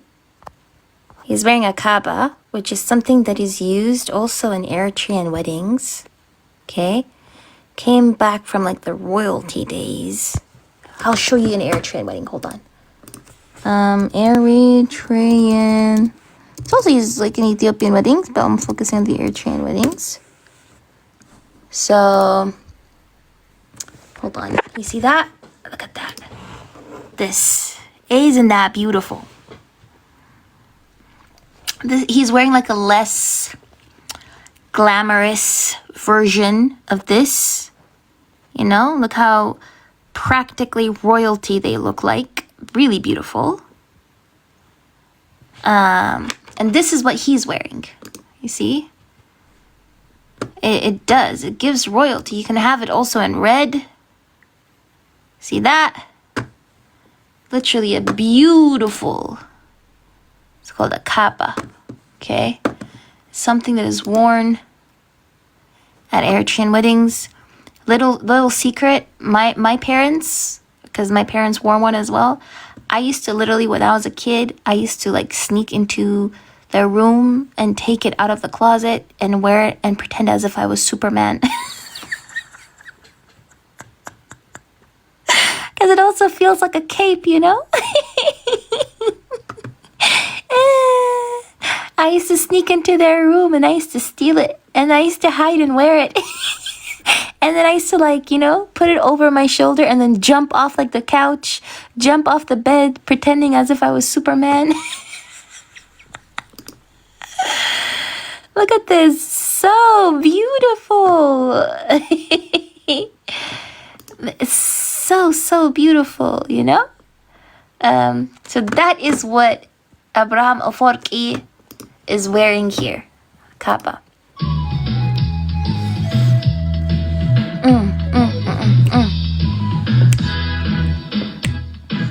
Bum, bum. Bum, bum. What the hell? Why am I getting ads, bro?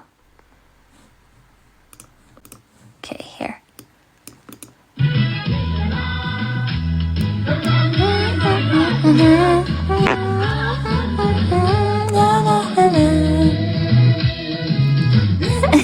حبن نمت أم أدقرم ليندي إيرنا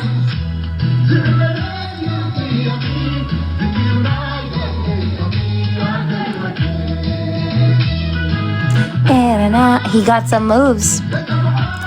Okay, after this, I'll show y'all a little secret in an Eritrean household. Okay? If y'all want to see the little secret I wanted to show y'all in an Eritrean household, I'll show it to y'all.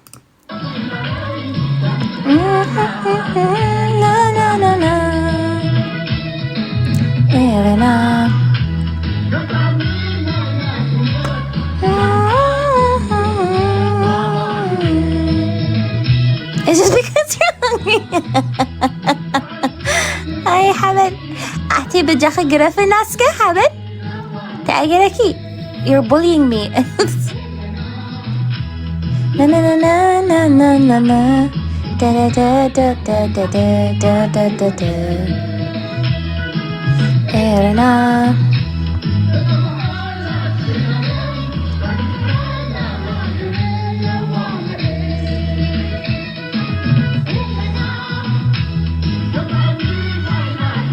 Doesn't this make you happy?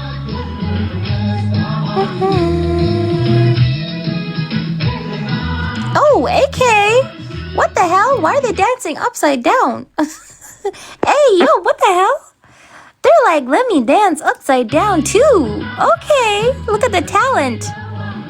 Okay, look at the talent. Doesn't he get dizzy? He doesn't get dizzy? What the hell? You know I would have fainted if he had done that. Hey. Na na na na na. Na na na na na na na na. Here na ah.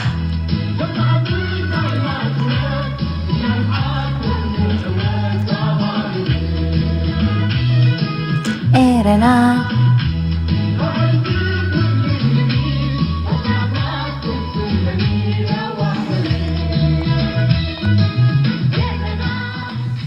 The strength of the people. Exactly. That's what I wanted to end it with. I wanted to end y'all not...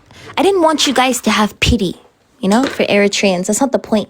I don't want you guys to feel sorry for us, or I don't want you to have pity with Eritreans.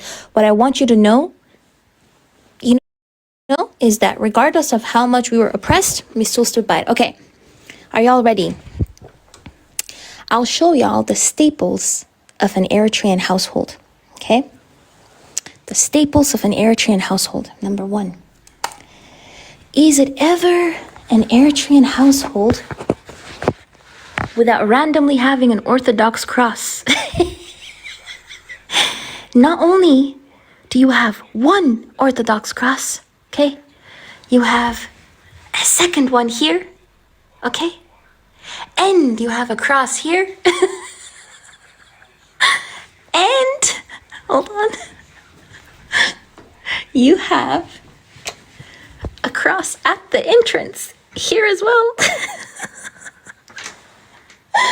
Okay? Is it an Eritrean house if you don't have a spot for bukhur? Literally, you know, to make your adan or bukhur, okay? You have to have this as well.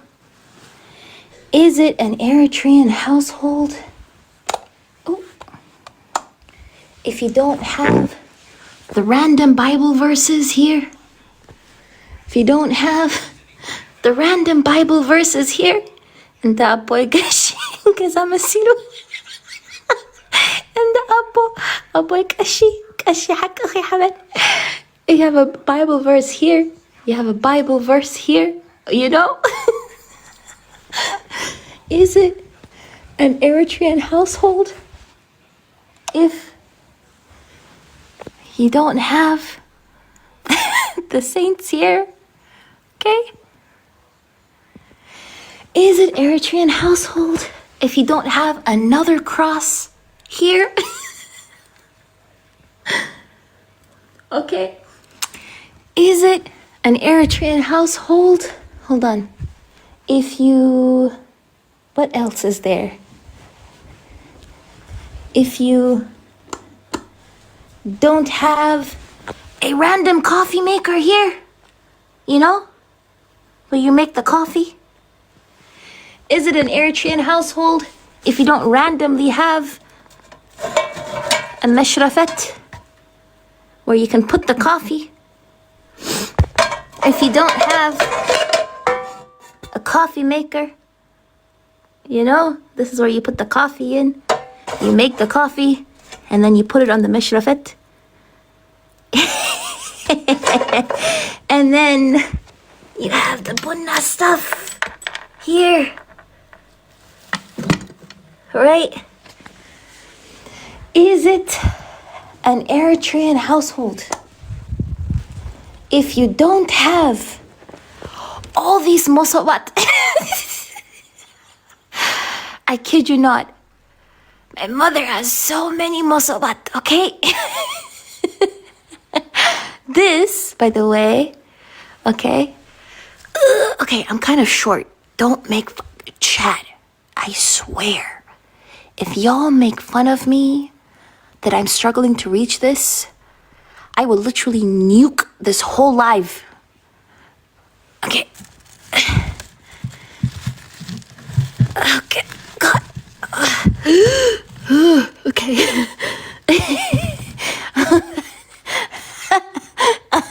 I got it. Exactly. Hold on. Okay. Okay, so this is a mosop. Okay? Yo, my mother put plastic on it because she said it's for my wedding. Again, is it an Eritrean household unless you have your family already planning your wedding for you, okay? So she said she wants to leave it for my engagement. That's why she put plastic on it. She got it planned out, exactly. Because she doesn't want it to get dirty. But you put food in here. Okay? So this is a musab. Okay? Literally, this is handmade basket. You put your food in here, your injera, or whatever it is, I don't know, any food you have. and then you cover it with this. And then usually when you cover it with this, it keeps the food warm. Okay? So it keeps the food warm, it keeps it protected. This is kind of expensive, you know, because it's made by hand. It's really beautiful. And then you have these ones, which are, oh God, don't make fun of me. Okay, I got it. Okay. If I see any heightism in this chat, I will literally annihilate y'all. This is for coffee or whatever it is. This also, you literally put like mbaba or hembasha, anything else in it, you know? Hembasha is like a bread type of thing. And then there's one more here. Oh God. See that? It's like another one here and another one here. Now the ones, there's more, by the way, okay?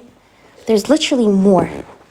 But my mother only put these in plastic because she's saving them for my engagement. So, oh God. Oh God.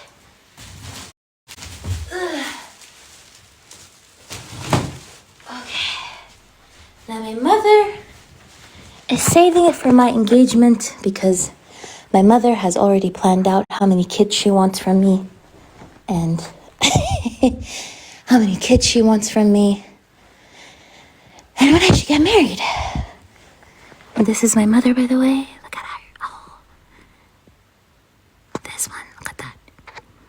Beautiful, beautiful, beautiful. Beautiful.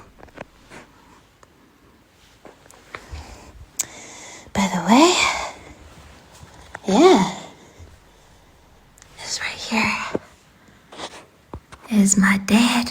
Hold on. You see that? It's my mama.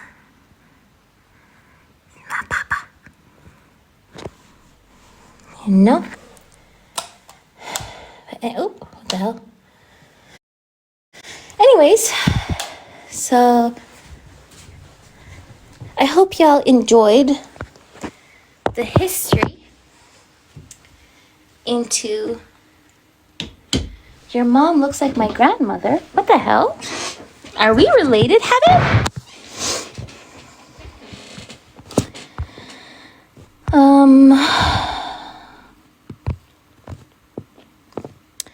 So I hope y'all enjoyed it. The live, the glimpse into how our country was annexed, the glimpse into the human cost that came from it, and then the glimpse into an average Eritrean household. Yeah. Hope y'all enjoy it. If y'all have any questions, I can stay here for like 5 minutes, 10 minutes. If you want to ask any questions, very open to, because it's a very, very important date. Ah, yes. Mom is not introducing you. No, Mom is not introducing me to random men, but what she has done, okay, is she has told me, she was like, Athena, قولي نحاول باخد إحنا كيوسني سبعي كم زاركي خيلي خوي شو كده ده حسوا لنا يوم تصبوا نوف كاب تصبوا family دمتسعه سبعي كم زاركي كنا زاركي نخلينا, which means like she's telling me, you know, if you told your uncle he could bring you a very, very good person from a good household, from a good background. We can find you somebody. If you just tell us, please. If you just tell us, please. You have to, you know? You have to. If you just tell us, we can give you a good. Wait 1 second. Y'all wanna meet Mama Athena? Hold on. Give me a second. I'll let y'all meet Mama Athena. 1 second. Give me a second. Give me a second. Hold on. Hansa.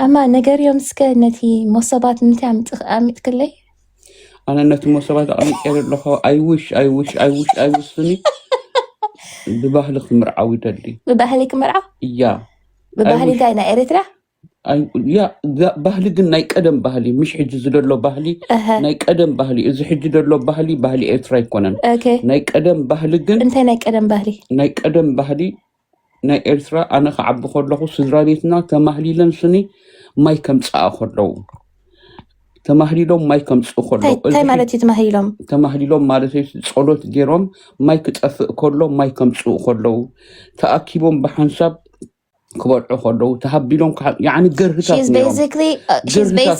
she's basically saying people back then were very more naive or very like kind.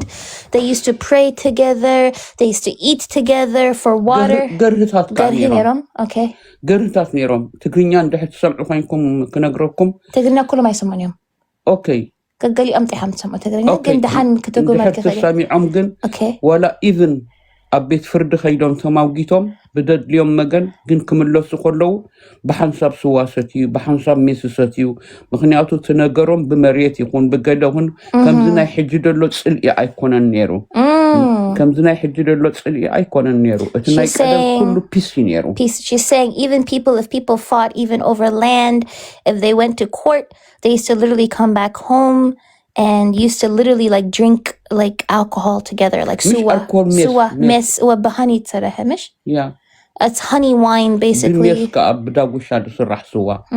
بحنسب كوينهم جن أبتي بيت فردي ولا خم موجود بمريت وعيلهم كاو أمس وصوجن سأل إيه بالنان إلهم بحنسب كوينهم إنجي جيرهم إن حركاب هاجرسات دمت سقينهم إثم كتما دلو يفانوهم عباس يسقلوهم سقعد if they come from the village side they like they used to always come together كل سنة سأل إيه أين there was no such thing as hate هرا حنت هتوهاك حتى كده ليه لما أنتي إتي هايلا سلاسة نإريتريا دوسدا أنكس جبرائيو هجي نسخي مش نشتغل عن يركي ماكينة جيرك زور خلو يا أوكي نقول يوم تري يا هايدا سلاسة أب إثيوبيا خاطر خلو أب إسرائيل متخلو قبلهم نيرنا تسريع أكيد قبل كده تسريع قبلهم نير نتهم تسرع سبات كأني بماكينة دخل كله خاء متادرات كقرش نايتو قرش بر حنتي بر حجي من أو تسرعي بلاك نيرو كم بيت مرتات كلهم نعوهم قبله كلنا So she's saying when Haile Selassie was passing, like all the students, the Eritrean students were basically she was a young child and she was told that she had to stand in line أب أسمرا da أجازم كي هتكلخي أجازم كأمهر نيري أو نمهر نيرنا جن إتي نجر نتهم تمهرون نتهم حزبن كله صبوا ينيرو مخنياتو سني تنجر نتهم قلعت كيدنا كم فن ريونيرنا ينفلت نبرنا She said she used to see it as fun because they were children and they didn't know what they were talking about. Like, yeah, that's so they used to basically tell them to stand in line and then greet Haile Selassie, and then whoever, like when they were standing in line.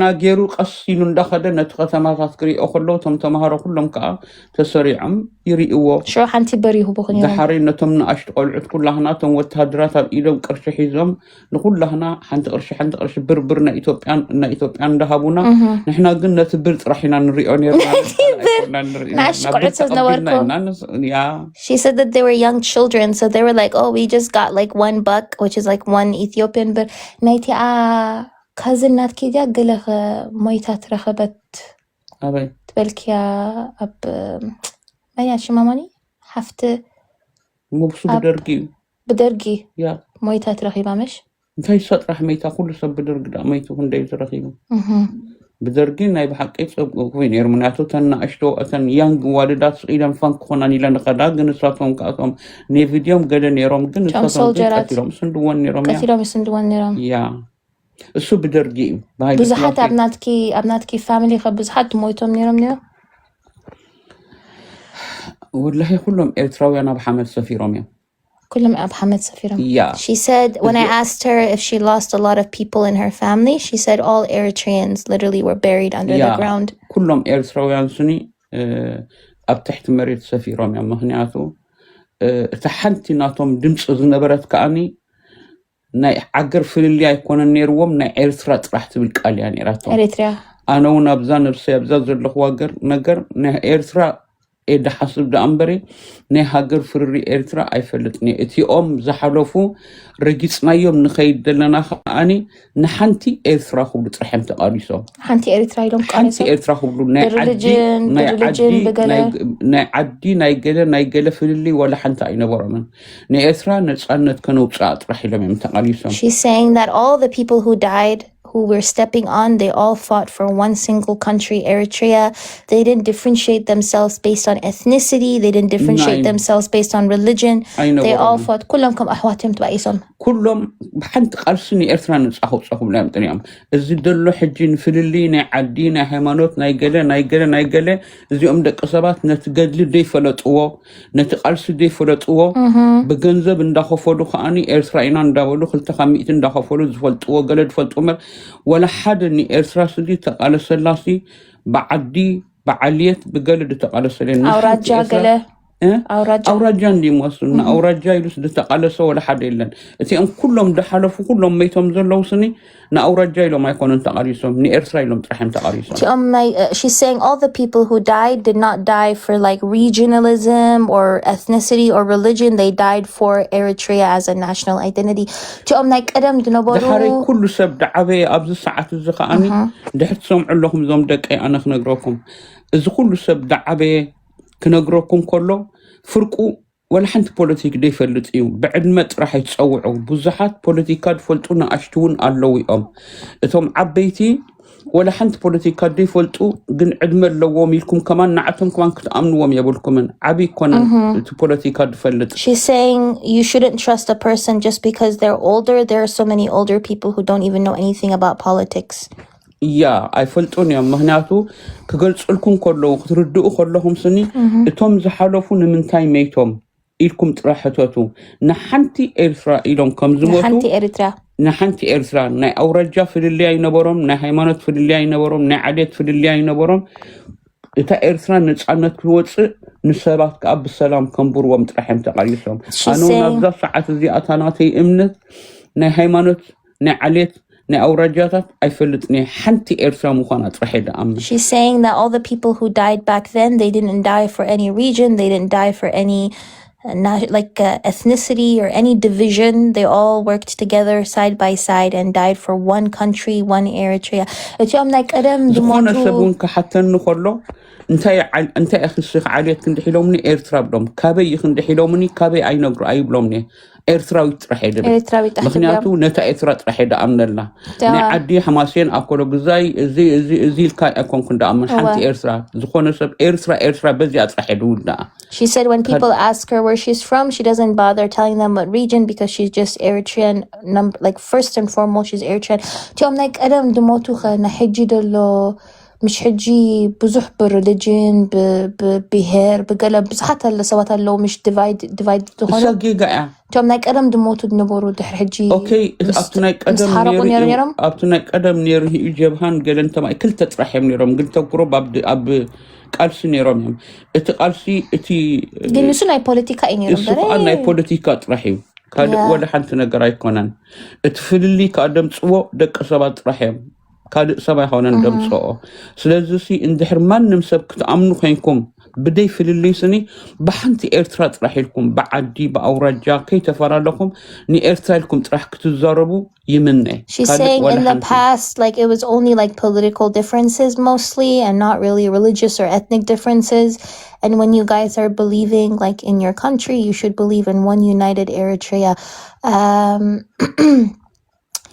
مخنياتو عدي نحبر يا هيمانوت جن نايقل السبات امنتيو عدي جن نحبر يا عدي جن نحبر يا سلازو تا إرترا ناي كل يا ات هيمانوت كا نايقل السباتيو سلازو نتم نايقل السبات قدوفهم كم انتم يؤمنوا بحنتي إرترا جن بحنتي إريترا كنأمنا لكم وأزيخا السخا خمزيخا السخا أنت السخا أرثوذكس السخا كاثوليك السخا قال السخا كيبولو شو الكلام فارق مش يا مناتو أمنت نايقل السبات يا توم She's دك saying السبات religion تقبلوا she مناتو said ناتهم أمنتي yeah she said religion is a personal choice that you make and that's your own choice nobody should be intervening with it and it shouldn't be forced on anyone but national identity is for all your country is for all يا على نحن عدتني أمناي family نا أمناي بابا family أمناتكي family بزحات سوادو like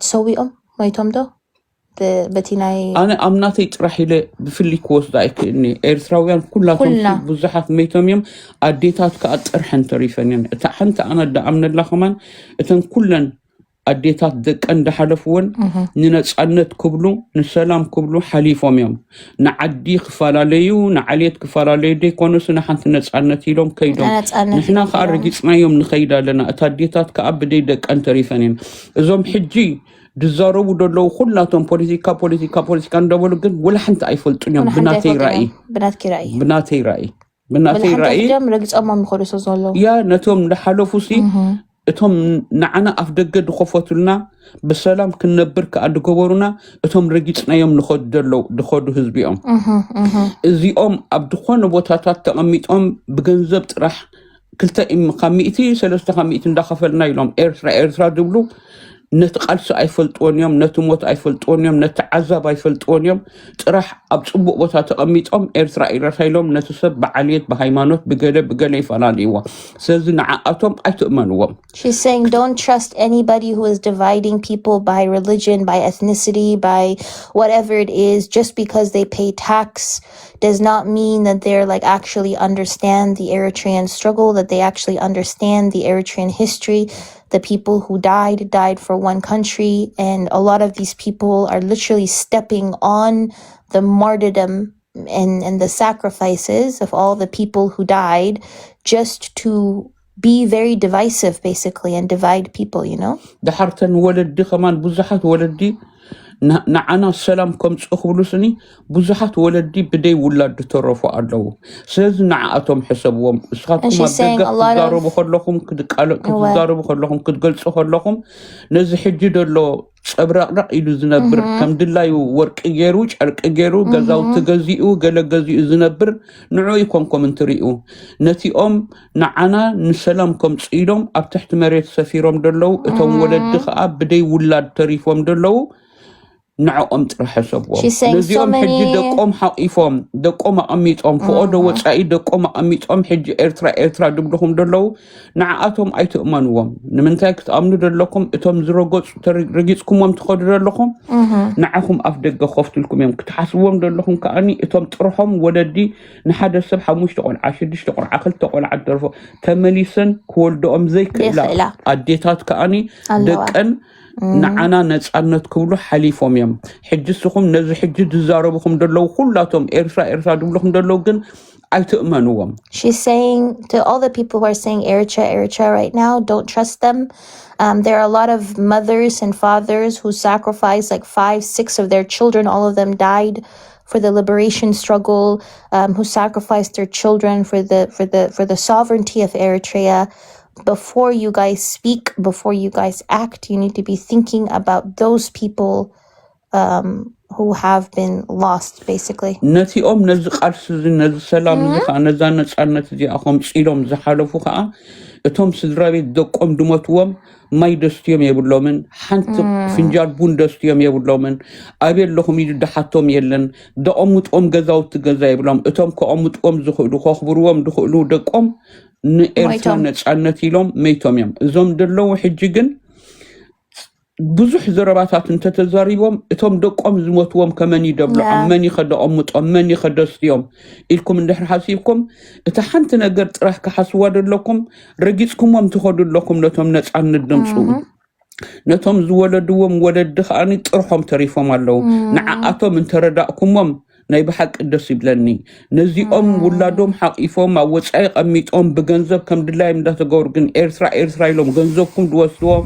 ناتكم بهل دوسدو ناتكم حسابات ناتكم حنقولات دوسدو جن نعاتهم كلاتهم جن أي تؤمنوهم. Okay, she said She basically said, like, again, within your advocacy, within your work, within your thinking, you have to think about all the people who literally are not able now in their old age to be taken care of by their children because their children died when they were much younger and they died for the sovereignty of the country.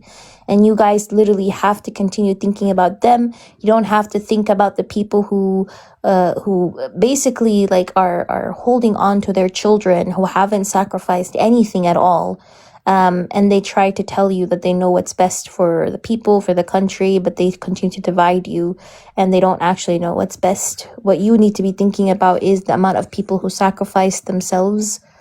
ድምፂ ደለዎም እቶም ኩሎም ሕጂ ንዓኻትኩም ዘዕሽውኩም ደለዋ ኢንተርኔት ደቆም ኣብ ኩዱን ኣቐሚጦም ደቆም ሓቂፎም እቲኦም ድምፂ ደይብሎም ግን ደቆም ደጥፍኡ ጥራሕ እዮም ንዓኣቶም ከመን ይኽሰምዖም ነቶም ደቆም ድቐተሉ من يخسمعهم نزيهم دقهم حقيفهم جن أبصبوا وتازو مطردلو حجي إسرائيل لهم نعهم يعيشوهم نساتهم جن أبصبوا وتادلو دقهم كأبصبوا وتادلو اتيهم دقهم دمس زي بلهم دقتلو جن تزاريبهم كمان ولا حد سبك سمعهم ما يكلني مهنياتو اتهم دحلفوا الذكرهم سيدنا سلازي نزع علم زي أحجي تزارب دل أب إنترنت أبقل تزارب دلو نخلاتهم سني كتأمنوهم يبلكم مهنياتو ساتهم دمس اللوهم اتهم دمس اللي يبلهم كي جندق أم دقتلو. Well, thank you, Amma. She said the people who are very loud right now on the internet are people, thank you, Amma, are the people who kept their children safe and they basically didn't do anything to sacrifice for their country. And the people who sacrificed everything, who lost so much, are the people who are actively silenced. And they're the ones who should be listened to. By the way, that was just, what is it called? An ad. Not an ad. What is it called? You know what's it called? A teaser. A teaser into the interview that I'm going to have with my mother, by the way, because I'm going to be interviewing her, who just enjoyed her words. I tried to translate as much as possible, but this woman literally was like, I have something to say. Give me the phone. She literally tried to take the phone away from me. She was like, give me the phone. That was my mother, okay? She's like, give me the phone. I have something to say, because she experienced, everything. She experienced literally everything. She lost so much. And she's a woman who has experienced everything, who has lost a lot within her family, within our family in general. And she's very frustrated, with the current state of affairs. She's also very frustrated with the division that exists currently. So she wanted to share her 2 cents. So I'm glad you guys met Mama Athena. I'm going to be interviewing her into her experiences living in Asmara. And also maybe Dad's experiences, So if you guys enjoyed meeting Mama Athena, then yeah.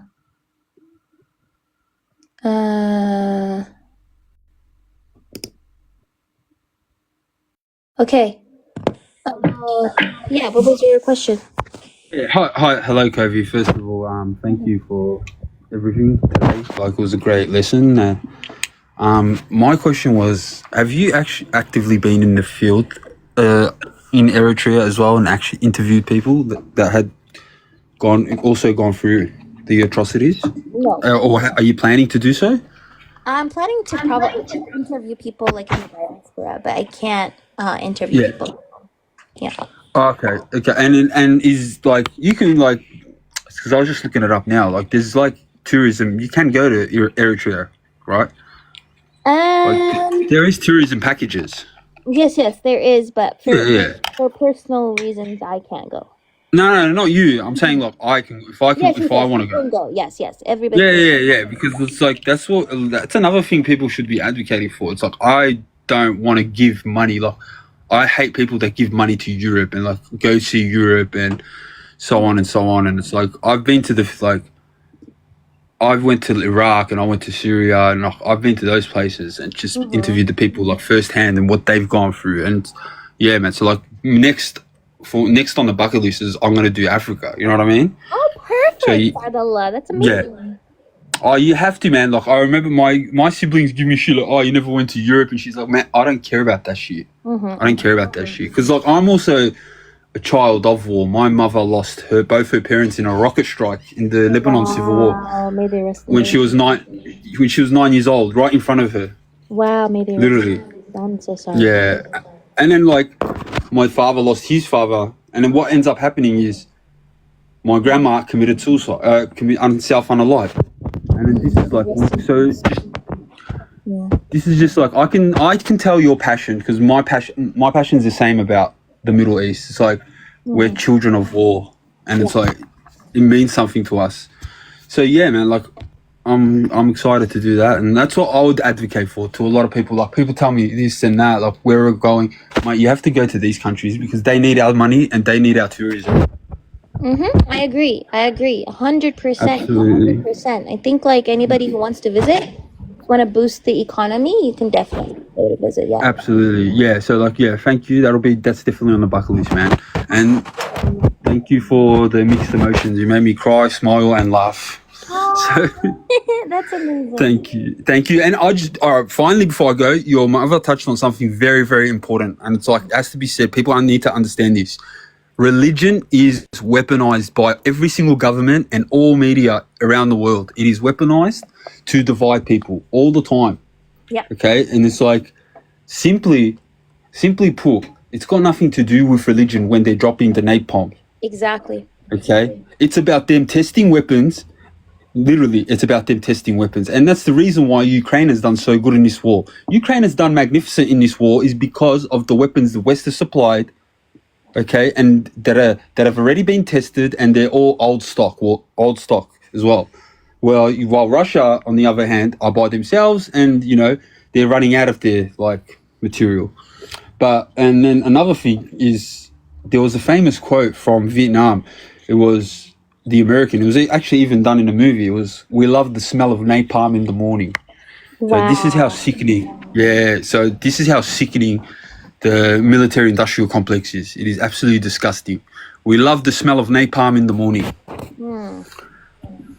That's actually very disgusting. It just unbelievable. The active dehumanization of people. Correct. And the level of trauma that existed back then. But and this is what pisses me off is like, so I did extra credits in nuclear arms strategizing. Okay, what pisses me off is the whole slogan of ban the boom is gone. No one talks about it anymore. And it's like Donald Trump and Pakistan are talking about redoing tests, and people don't actually know what these tests mean. Every single test done will unalive 6,600 people on each metric ton, and they do it at 20 metric tons. So it's like, do we not care about the future kids as well? So each metric ton will be 6,600 people unalived through radiation. And then this is like these. Sorry, I don't want to take too much of your time. They're so crazy that the Cold War led to nuclear weapons that can actually literally blow up the sun. People don't know this. Yeah. This is why religion needs to be sometimes put on the back foot, because we have weapons out there that can literally blow up the sun. So yeah, thank you for choice. I think religion is very, very important, especially in East Africa. Yeah, absolutely. Absolutely. It's a personal choice, right? That people have to take for their own, to structure their lives, to structure their families. It is an important part of the identity, but as my mother was saying, you shouldn't allow people to divide you based on religion,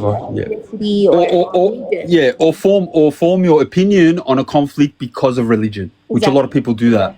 Yeah. So thank you very much, and give your mother a big hug for me, man. I will, Sadam. Thank you, man. Thank you so much. Shukran. Afwan, and have a nice day. I'm gonna drop. Thank you, Ta. Thank you. Well, That was a teaser, y'all. I hope you guys learned some important information out of these important days. I appreciate y'all so much. I love you too, Sadallah. I appreciate you so much. Thank you for all the effort that you put. I see you, like literally. I see all the effort that you put in all of these lives, all the interest that you have. So I appreciate you, okay? I appreciate you genuinely. But I hope y'all learned something. And I'm gonna try to schedule an interview with some of my family members actually, and see, because I have multiple family members who are still alive. I unfortunately cannot ask my father. My father passed away in 2016. May his soul rest in peace. So I cannot ask him. But I can ask my father's family as well, you know? I can always come, it's hard in the mind. Thank you. But I like my father's family, all of them are alive, and my mother's family are also. So I'll try to ask them if you guys would be interested in that. I appreciate y'all so much. If you have any questions, you can try to message them to me, and I'll try to get to your message requests. I have a lot of message requests, but I'll try to get to them. And as for that, I appreciate y'all. I love y'all so much, and I hope y'all have an amazing evening. Amazing